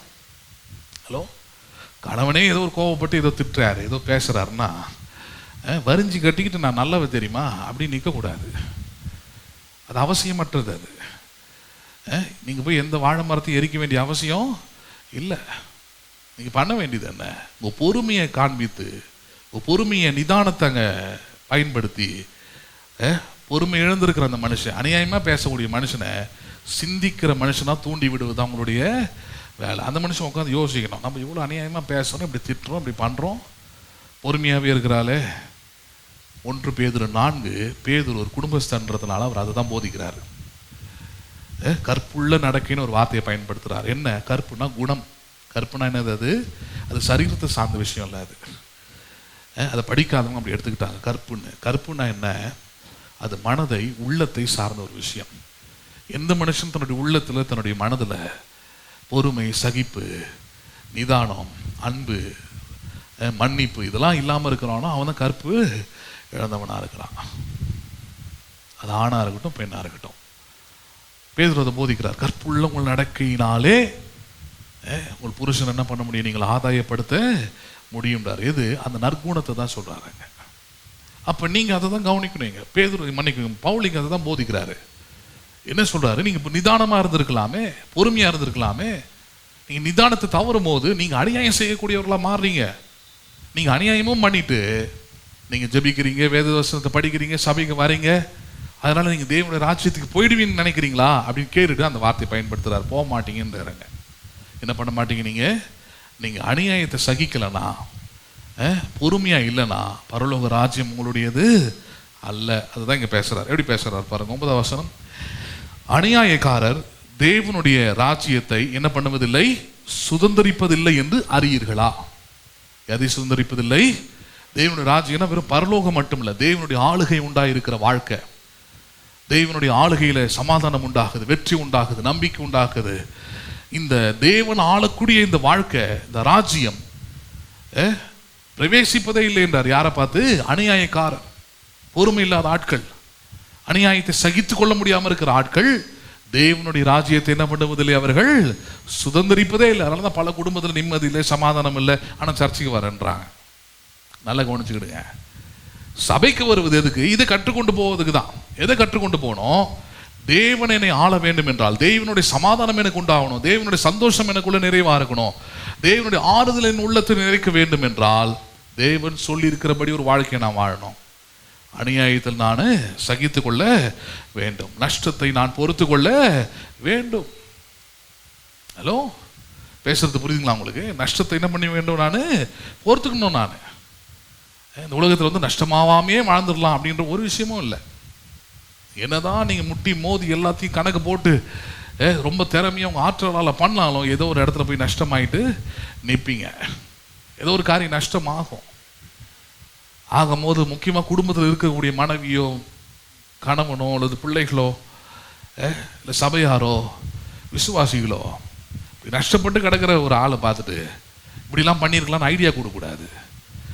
நஷ்டத்தை என்ன பண்ண வேண்டும்? நீங்கள் பொறுத்து கொள்ள வேண்டும். என்ன பண்ணி கொள்ள வேண்டும்? நீங்கள் நல்லா சொல்லுங்களேன், பொறுத்துக்குங்க. கர்த்தர் அதை லாபமாக நாளைக்கு மாற்றுவார். அதை ஹலோ, யோபுக்கு எல்லாமே நஷ்டமாச்சுங்க. 10 பிள்ளைகள் இருந்தது, போச்சு. அவனுக்கு ஆடு மாடுகள் எருதுகள்லாம் இருந்தது, எல்லாமே போச்சு. எவ்ரிதிங் பிகம் லாஸ், எல்லாமே நஷ்டம். பொறுமையா இருந்தான், தேவனை விசுவாசித்தான். அந்த பொறுமையில தேவன் யார் என்பதை தியானிக்க ஆரம்பிச்சான். அவர் பெரிய காரியங்களை செய்கிறவர் என்பதை நம்ப ஆரம்பிச்சான். அதே போலவே தன்னுடைய வாழ்க்கையில பெரிய காரியங்களை அவன் இழந்து போன எல்லாவற்றையும் ரெட்டிப்பாக அவன் பெற்றுக்கொண்டான் இருக்குது. நம்புறீங்களா நீங்க அதை? அப்ப சும்மா நான் ஒரு பக்திக்குள்ள வந்ததுனால ஆசீர்வதிக்கப்படுவதில்லை. அந்த பிரின்சிபல்ல, அந்த கோட்பாடுகளை ஏற்றுக்கொள்றேன், அந்த கோட்பாட்டில் போறேன். நான் யோபு எப்படி தன்னுடைய நஷ்டத்துல பொறுமையா இருந்தானோ, அதே போல என் நஷ்டத்தில் நம்பினுகிறேன், நான் பொறுத்து கொள்ளுகிறேன். அவன் மனைவியால பொறுமையா இருக்க முடியல பாருங்க. அவன் மனைவி தேவனை தூஷித்தா, தேவனை நிந்திச்சா. அதனாலதான் யோபு சொல்ல வேண்டியதாயிடுச்சு, எப்பா கடவுள்கிட்ட நன்மையெல்லாம் நம்ம பெற்றுக்கொண்டோமே, இப்ப இந்த தீமை வந்திருக்குது, இந்த தீமையிலும் நம்ம கொஞ்சம் பொறுமையா இருக்கலாம்ல. ஆனா அவளுக்கு அந்த அளவுக்கு அறிவு அந்த அம்மாவுக்கு இல்லாதபடினால ஒரு கட்டத்தில் யோபு பார்த்துட்டான், இது சரிப்பட்டு வராது. நீ மனைவியா இருந்துக்கோ, ஆனா நீ நம்புறத நான் நம்ப போறதில்ல. நீ கடவுளை தூஷிக்கிற, நான் கடவுளை தூஷிக்க மாட்டேன். அவர் ஆராய்ந்து முடியாத பெரிய காரியத்தை செய்யதான் போறார் பாரு. அவர் எண்ணி முடியாத அதிசயங்களை செய்வார் பாரு. நீ அவரை தூஷிக்கணும்னு சொல்ற, நான் நம்புறேன். இந்த இழப்பின் மத்தியிலும், இந்த நஷ்டத்தின் மத்தியிலும் என் மீட்பர் உயிரோடு கூட இருக்கிறார். அந்நாளில் நான் அதை காண்பேன். கண்டாம் பாருங்க. அதே போல வாழ்க்கையில் இது ரொம்ப முக்கியமான ஒரு குவாலிட்டி. இது அநியாயத்தை கண்டா பொங்குறதில்லை, அநியாயத்தை கண்டு சகித்து கொள்வதும், நஷ்டத்துல பொறுமையா இருக்கிறதும். அதுக்கு எதிராக போயிட்டீங்கன்னா தான் சொல்றாரு, அநியாயக்காரர் நீங்க இப்படி இல்லாம நடந்திருக்கணும், நீங்க செஞ்சிருக்கிறது அநியாயம்ன்றார். பொறுமையை இழந்துட்டீங்கன்னா நீங்க ஒரு அநியாயக்காரர். நீங்க சகிக்காம இருந்துட்டீங்கன்னா நீங்க ஒரு அநியாயக்காரர். அநியாயக்காரர் தேவனுடைய ராஜ்யத்தை சுதந்திரிப்பதில்லை என்று அறியீர்களா அப்படின்னு கேட்கிறார். கேட்டுட்டு இப்ப சொல்றாரு பாருங்க 11, உங்களில் சிலர் இப்படிப்பட்டவர்களாக இருந்தீர்கள். எல்லா பாவத்தையும் லிஸ்ட் அவுட் பண்றாரு. சொல்லிட்டு சொல்றாரு, சிலர் இப்படிப்பட்டவர்களாக இருந்தீர்கள், ஆயினும் கர்த்தராகிய இயேசுவின் நாமத்தினாலும். இப்ப கவனிங்க, யாருடைய நாமத்தினாலும்? நம்முடைய முதல் ரட்சிப்பு அங்கதான் ஆரம்பிக்குது. முதல் ரட்சிப்பு எப்படி ஆரம்பிக்குது? இயேசு என் பாவங்களுக்காக சிலுவையில மரித்தார். என் பாவங்களை வெறும் ஒரு தண்ணியாலோ அல்லது ஏதோ ஒரு சில புண்ணியங்களாலோ அதை போக்க முடியாது. ஏனென்றால் பாவங்கள் சிவேரென்று இருக்குது, ரத்தம் போல இருக்குதுன்றார். பாவத்தின் சம்பளம் மரணம் என்று சொல்லப்பட்டிருக்கிறது. அப்ப பாவத்தை டீல் பண்ண வேண்டிய விதம் என்னது? பாவத்துக்கான மெடிசன் இது. பாவத்தை ஜீவனை கொண்டுதான் என்ன பண்ண முடியும், நீங்க டீல் பண்ண முடியாது. அதனால்தான் இயேசு தம்முடைய பரிசுத்தமான ரத்தத்தை, ஜீவன் என்று சொல்லப்படுகிற ரத்தத்தை சிலுவையிலே சிந்தி நமக்கு மீட்பை உண்டு பண்ணினார். அப்ப இங்க சொல்றார், முதல் விஷயம் என்ன? உங்களில் சிலர் எப்படிப்பட்டவர்களாக இருந்தீர்கள், ஆயினும் கர்த்தராகிய இயேசுவின் நாமத்தினாலும். அடுத்தது சொல்றார் பாருங்க, நமது தேவனுடைய ஆவியினாலும். இப்ப இதான் நடக்காம இருக்குது சபைகள்ல. இயேசுவின் நாமத்தினாலே ரட்சிக்கப்பட்டுறாங்க அல்லது கழுவப்பட்டுறாங்க, அதை நம்புறாங்க. அதை இயேசுவின் ரத்தம் சகல பாவங்களை நீக்கி என்னை சுத்திகரித்திருக்கிறது. அப்ப சுத்திகரிக்கப்பட்ட பிறகு ஏன் சுத்தமா இல்லைன்றதுதான் கேள்வி. இயேசுவின் ரத்தத்தினால சுத்திகரிக்கப்பட்ட உங்கள் உள்ளம், இயேசுவின் ரத்தத்தினால சுத்திகரிக்கப்பட்ட உங்கள் மனம், ஏன் அதுக்கப்புறம் வாழக்கூடிய வாழ்க்கையில் அது சுத்தமா இல்லை, கிளீனா இல்லை, சரியானதா இல்லை? ஏன் இல்லைன்னா இது இல்லை. எது? நான் இயேசுவின் ரத்தத்தினாலே கழுவப்பட்டது உண்மை, ஆனா அது போதாதுன்றாரு. போதாதுன்னா இன்னொன்னு ஆடிங்கா ஒன்று கொடுக்குறாரு. என்னது அது? தேவனுடைய ஆவியினாலும். எந்த ஆவியினாலும்? நானு தேவனுடைய ஆவியினாலும் என்ன பண்ணப்படுகிறேன்? நானு கழுவப்படுகிறேன். உங்களுக்கு புரியுற மாதிரி சொல்றேன், அப்ப நல்லா புரியும் உங்களுக்கு. இயேசுவின் ரத்தத்தினாலே கழுவப்படுவது என்றால் என்ன? இப்போ எல்லாருமே வீட்டில் ஏதோ ஒரு பாத்திரம்லாம் கழுவி உங்களுக்கு அனுபவம் இருக்கும், கண்டிப்பாக இருக்கும் இல்லையா? சரி, பாத்திரத்தை எப்படி கழுவுறீங்க? தண்ணியில் தான் கழுவுறேன்னு சொல்லக்கூடாது, அப்புறம் அதுக்கு வேற மாதிரி சொல்லி விட்டுருவோம். நான் எப்படி கழுவுறீங்க? அதுக்குன்னு ஒரு இது என்ன பண்ணுறான், விற்கிறான், விம்மு அது இதுன்னு போட்டு ஊர்பட்ட பிராண்ட் இருக்குது. சரி, இந்த பாத்திரத்தில் அந்த விம்மை போட்டு என்ன பண்ணுறீங்க? முதல்ல நல்லா தேய்க்கிறீங்க. தேய்ச்சிட்டு அப்படியே எடுத்துகிட்டு போய் செல்ஃபில் வச்சுறீங்களா நீங்கள்? அப்போ தான் விம் போட்டால் சுத்தமாகிடும்ல. அவன் அப்படி தானே விளம்பரத்தை காட்டுறான். எங்கள் விம்மு போட்டிங்கன்னா பாத்திரம் எப்படி ஆகிடுது, பல பலன்னு ஆகிடுது பாருங்கள். உடனே அதில் அப்படியே சாதம் வடித்து அதிலே சாம்பார் செஞ்சு அதிலே எல்லாம் பண்ணிடுறீங்களா? இல்லை. ஹலோ, என்ன ஆரம்பிக்கிறீங்க, விம்மை போட்டு நல்லா தேய்ச்ச பிறகு அதுக்கப்புறம் நல்ல தண்ணியில் என்ன பண்ணுறீங்க, அதை போட்டு நல்லா கழுவுறீங்க நீங்க. ஹலோ, இயேசுவின் ரத்தமும் தேவனுடைய ஆவிக்குமான இணைப்பு அதுதான். இயேசுவின் ரத்தம் இந்த பாத்திரத்தை கழுவுற விம்மு மாதிரி. அது பாவத்தை, சாபத்தை, அக்கிரமத்தை இது எல்லாத்தையும் போட்டு நல்லா உங்கள் இருதயத்தில் எல்லாத்தையும் கம்ப்ளீட்டாக அது இந்த ஸ்டெயின் உட்பட எல்லாத்தையும் கழுவுகிறது. ஆனால் சுத்திகரிக்கிறது யாரால தான் முடியும்? அது சுத்தமான பாத்திரமாய் மாற்றுவது யாரால தான் முடியும்? பரிசுத்த ஆவியினால. நிறைய கிறிஸ்தவர்களை நம்ம பார்த்துருப்போம், அன்பு இருக்காது, பொறுமை இருக்காது, வாழ்க்கையில் நிம்மதி இருக்காது, அவங்களுக்கு சமாதானம் இருக்காது. ஹலோ, பேசுறது புரியுதுங்களா இல்லையா? சமாதானத்துக்காக என்னென்னையோ தேடி ஓடுவாங்க, சர்ச்சுக்கும் வருவாங்க, அப்புறம் சர்ச்சுக்கு வந்துட்டு அங்கேயும் இருப்பாங்க. ஏன்ப்பா இங்கே வந்துட்டு அங்கேயும் இருக்கிற, டாஸ்மார்க்லையும் இருக்கிற, சர்ச்சில் உனக்கு சமாதானம் கிடைக்கலையா அப்படின்னு கேட்டால் அதான் சொன்னேன், விம்மை மட்டும் தடவிட்டு போயாச்சு. எதை மட்டும் தடவிட்டு போயாச்சு? விம்மை மட்டும் அப்ளை பண்ணியாச்சு. இப்போ அதில் எது போட்டாலும் எந்த நாற்றை தான் வரும் அது? ஆமாம், முன்ன இருந்ததோடு படு மோசமாக இருக்கும். ஹலோ, முன்ன கழுவாத பாத்திரமாக இருக்கும் போது எப்படி அது நாற்றம் எடுத்ததோ அதே போல தான் என்ன பண்ணும், இதுவும் நாற்றம் எடுக்க போகுது. நாங்கள் இயேசுவின் ரத்தத்தை இவ்வளோ குறைச்சி மதிப்பிட்டீங்களான்னு கேட்கக்கூடாது. அது சுத்திகரிக்கிறது முழுவதுமாக சுத்தமாக்குகிற வேலையை முடிக்கிறது, அது பரிபூர்ணப்படுத்துவது எது? நான் பரிசுத்த ஆவியானவர் தான் அதை செய்கிறாரு. அதனால்தான் நீங்கள் வெறும் ஞானஸ்நானம் எடுக்கிறது இதெல்லாம் அடிப்படையாக இருந்தாலும் எது முக்கியமானது? பரிசுத்த ஆவியானவராலே நீங்கள் கழுவப்படுவது, சுத்திகரிக்கப்படுவது, அவரிடத்துல ஜெபிப்பது, அவரிடத்துல கேட்பது ரொம்ப முக்கியமானது. ரொம்ப முக்கியமானது தான். அதை ஒரு வாக்குத்தத்தம் பண்ணி கொடுத்துருக்கிறாராம். அதை பெற்றுக்கொண்டவர்களாக அனுபவிக்கும் போது தான் பாருங்க, வாழ்க்கையில் நீங்கள் ஆறுதலை, நிம்மதியை, சமாதானத்தெல்லாம் அனுபவிக்க முடியும். பவுல் தான் போதிக்கிறார். எப்படி சொல்றாரு பாருங்க, உங்களில் சிலர் இப்படிப்பட்டவர்களாக இருந்தீர்கள், ஆயினும் கர்த்தராகிய இயேசுவின் நாமத்தினாலும், இப்ப கவனிங்க, நமது தேவனுடைய ஆவியினாலும் என்ன ஆக்கப்பட்டீர்கள்? நீங்கள் கழுவப்பட்டீர்கள், பரிசுத்தமாக்கப்பட்டீர்கள், நீதிமான்கள். இயேசுவின் ரத்தம் உங்க பாவத்தை கழுவுது. ஆனால் பரிசுத்த ஆவியானவருடைய கிரியை, அவர் உள்ளத்தில் நடப்பிக்கிற வேலை உங்களை யாராக மாற்றுகிறது? பரிசுத்தவான்களாக, நீதிமான்களாக மாற்றுகிறது. யாராக மாற்றுகிறது? நீதிமான்கள்லாம் என்ன? நான் தேவனோடு கூட சரிசமமாய் நிற்பதற்கும் ஜெபிப்பதற்கும் கேட்டு பெற்றுக்கொள்வதற்குமான தகுதி தான் என்னது? நீதிமான். பேசுறது புரியுதுங்களா உங்களுக்கு? இப்போ இப்படி புரிகிற மாதிரி உங்களுக்கு சொல்கிறேன் நான். இப்போ சிஎம் இருக்கிறாரு, அவரை நம்ம தான் ஓட்டு போட்டு தேர்ந்தெடுக்கிறோம். அதனால் நீ நேராக போய் பேசிட முடியுமா அவர்கிட்ட? எந்த சாமானியனுக்கும் புரோட்டோகால் பிரகாரம் சிஎம் கிட்ட நேராக பேசுறதுக்கு எந்த தகுதியும் கிடையாது. சரி, ஆனால் இங்கே கலெக்டர் இருக்கிறாங்க, இந்த ஊர் எம்எல்ஏ இருக்கிறாரு, அவங்க நேராக பேச முடியுமா? பேச முடியும். அது தெரியுமா உங்களுக்கு? பேச முடியுமா? அது பேச முடியும். ஒரே ஃபோன் காலில் அவர் எடுப்பார். புரியுதுங்களா உங்களுக்கு? காஞ்சிபுரம் டிஸ்ட்ரிக்ட் கலெக்டர் பேசுகிறேன்னா என்னம்மா, என்ன விவரம், என்ன நிலைமை? எம்எல்ஏவா அப்படிதான், இந்த ஊர் எம்எல்ஏ பேசுகிறேன் அப்படின்னா உடனே அவர் பேச முடியும். அவங்களுக்கு மட்டும் எங்கிறது அந்த அதிகாரம் வந்தது? நான் தானே ஓட்டு போட்டேன், எனக்கு சிஎம்மோட ஃபோன் நம்பர் கிடைக்காதா? ஹலோ, நான் நேரடியாக பேச முடியாதா? எனக்கு அந்த தகுதி இல்லையா? ஹலோ, அப்படிலாம் பேசிக்கிட்டு இருந்தோம்னா கடைசி வரைக்கும் கத்திக்கிட்டே கிடக்க வேண்டியதுதான்.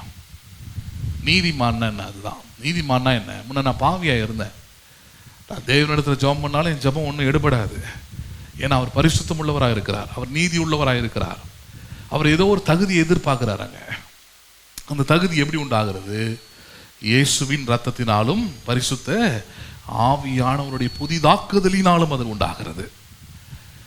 அவர் பரிசுத்த ஆவியானவர் புதிதாக்கும் போது நம்ம யாரா எண்ணப்படுகிறோம்? நீதிமான எண்ணப்படுகிறோம். நீதிமானுடைய ஜெபத்தை தேவன் கேட்கிறார். நீதிமானுடைய எல்லா செயல்களையும் அவர் ஆராய்ந்து பார்க்கிறார். நீதிமானுக்கு தேவனிடத்துல பேசுவதற்கு, நேரடியாய் பேசுவதற்கு எல்லா உரிமைகளும் உண்டாயிருக்கிறது. பேசுறது புரியுதுங்களா உங்களுக்கு? அப்ப நீங்க யாரா இருக்கணும்னு பார்க்கணும். வெறும் நான் ஜெபிக்கிற ஆளா இருக்கக்கூடாது. நான் யாரா இருக்கணும்? நான் நீதிமானா இருந்து ஜெபிக்கிறவனா இருக்கணும். ஹலோ, நான் வெறும் வேதவசனத்தை படிச்சுட்டேன் அதனால நான் நல்லவன் இல்லை. பரிசுத்த ஆவியானவரால நான் பரிசுத்தமாக்கப்பட்டவனாக இருக்கணும். நான் வெறும் இயேசுவின் ரத்தத்தினால நான் கழுவப்பட்ட ஞானசாரம் எடுத்துட்டு பத்தாது. பரிசுத்த ஆவியனோட வார்த்தையினாலும் ஆவியினாலும் என்னுடைய உள்ளம், என்னுடைய இருதயம் என்ன பண்ண வேண்டும்? கழுவப்பட வேண்டும். அப்படி இருந்ததுன்னா நான் சொல்றேன், வாழ்க்கை எப்படிப்பட்டதா இருக்கும்? அது ஆமாம், ரட்சிக்கப்பட்டதாக இருக்கும். நீதிமானுடைய ஜெபமான ஜெபம், வேண்டுதல், விண்ணப்பங்கள் எல்லாவற்றுக்கும் தேவன் செவி கொடுப்பார். நன்மையானவர்களை பெறுவீர்கள், சமாதானமானவைகளை பெறுவீர்கள், நல்லா இருப்பீங்க. நம்புறீங்களா நீங்கள் அதை? அப்போ எந்த வாழ்க்கை தேவன் முடிவு பண்ணிக்கிடுங்க. உலக வாழ்க்கை அல்லது உலகத்தின் அந்த கோட்பாடுகளை ஏற்றுக்கொள்ளாதீங்க. சினிமாவில் 1000 பேசுவாங்க, அல்லது உலக மக்கள் 1000 பேசுவாங்க. அதெல்லாம் வாழ்க்கையில் உதவாது, அதெல்லாம் ஒன்றும் வரப்போகிறது இல்லை. ஆனால் தேவனுடைய வார்த்தை என்றென்றைக்கும் நிலை நிற்கக்கூடியது. அந்த தேவனுடைய வார்த்தை தான் இன்னைக்கு காலையில் உங்களுக்கு கற்றுத்தருகிறது. அநியாயத்தில் நீங்கள் சகித்து கொள்ளுங்க, நஷ்டத்தில் பொறுத்து கொள்ளுங்க. அது பொறுக்காமல் போயிட்டீங்கன்னா அநியாயம் செய்யக்கூடியவர்களாக மாறிடுறீங்க. நீங்கள் அநியாயக்காரர் தேவனுடைய ராஜ்யத்தை சுதந்திரிப்பதே இல்லையா?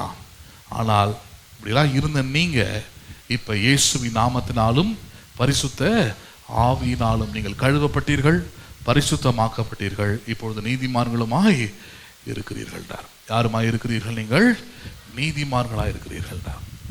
இன்னும் ஒரு படி மேலே போயிட்டு கடைசி ஒன்று சொல்கிறார், அதை பார்த்து முடிக்கலாம். அதே அதிகாரத்தில் 19-20 பாருங்க. உங்கள் சரீரமானது நீங்கள் தேவனாலே பெற்றும் உங்களில் தங்கியும் இருக்கிற பரிசுத்த ஆவியினுடைய ஆலயமாக இருக்கிறது என்றும் நீங்கள் உங்களுடையவர்கள் அல்ல என்றும் அறியீர்களா?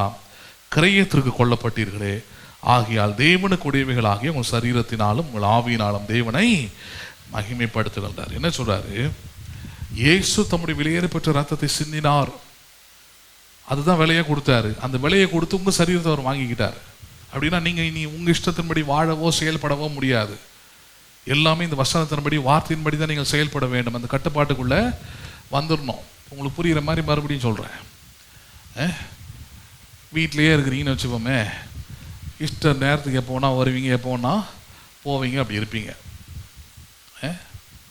எப்படி வேணால் பண்ணலாம். ஆனால் இப்போ ஒரு ஆஃபீஸுக்கு போயிட்டீங்க, நீங்கள் ஆஃபீஸுக்கு போயிட்டீங்கன்னா அங்கே சில ஒழுங்கு நாம்ஸு எல்லாமே வச்சுருக்குறான். கரெக்டாக 10 மணின்னா 10 மணிக்கு வரணும், 5 மணிக்கு தான் போகணுன்னு 5 மணிக்கு போகணும், 2 மணிக்கு தான் லஞ்சுன்னா 2 மணிக்கு தான் லஞ்ச். இப்போ வீட்டில் அப்படி கிடையாது, 11 மணிக்கு கூட சாப்பிடுவோம் லஞ்சை.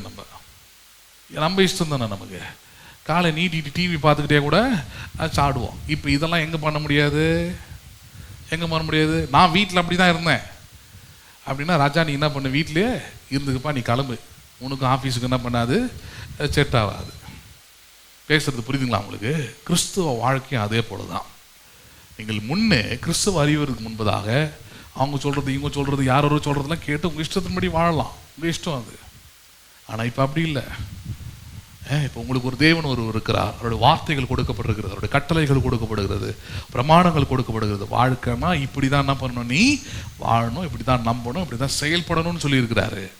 அப்படி செயல்பட்டால்தான் நீங்கள் தேவனுடைய பிள்ளைகள், நீங்கள் அவருடைய ஜனங்கள், நீங்கள் அவருடைய ஆலயம், உங்களுக்குள்ளே பரிசுத்த ஆவியானவர் தங்கியிருக்கிறார். அப்போ உங்களுடைய கிரியைகள், உங்கள் செய்கைகளின் மூலமாக தேவனுக்கு மகிமை என்ன பண்ண முடியும், உங்களால் கொண்டு வர முடியும். நம்புறீங்களா நீங்கள் அதை? அப்போ இந்த வாழ்க்கையை பாருங்கள், கடவுள் நமக்கு அப்படி தான் கொடுத்துருக்கிறாரு. எப்படி கொடுத்துருக்கிறாரு? பரிசுத்த ஆவியானவர் அனுப்பியிருக்கிறேன், அவர் உனக்கு கடவுளாக இருக்கிறாரு.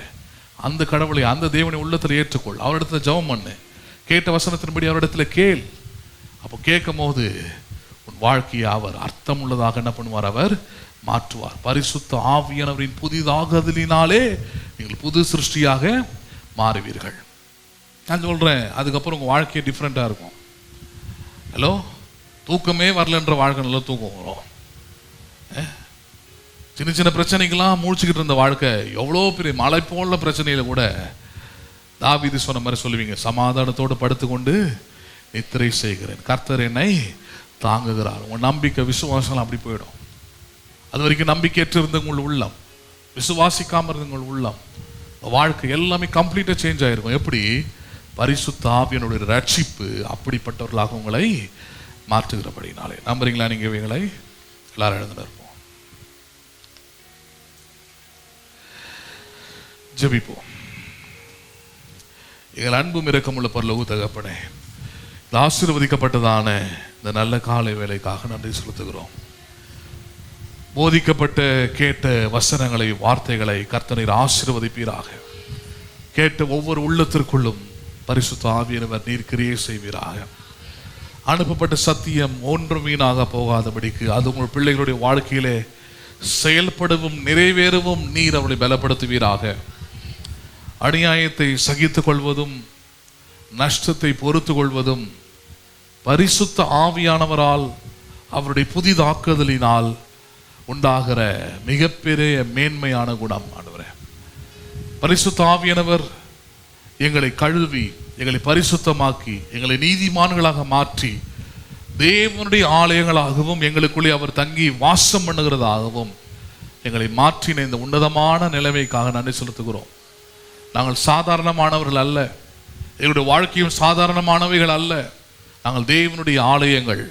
எங்களுக்குள்ளே பரிசுத்த ஆவியானவர் தங்கி வாசம் பண்ணுகிறார். அவர் எங்களுக்குள்ளிருந்து காரியங்களை நடப்பிக்கிறார். அவர் எங்களுக்கு சகல சத்தியத்திற்குள்ளும் போதிக்கிறார், வழி நடத்துகிறார். அவர் பயத்தின் ஆவியை அகற்றி, பலவீனத்தின் ஆவியை அகற்றி தேவரின் பலனும் அன்பும் தெளிந்த புத்தியும் உள்ள ஆவியை தருகிறவராக இருக்கிறார்.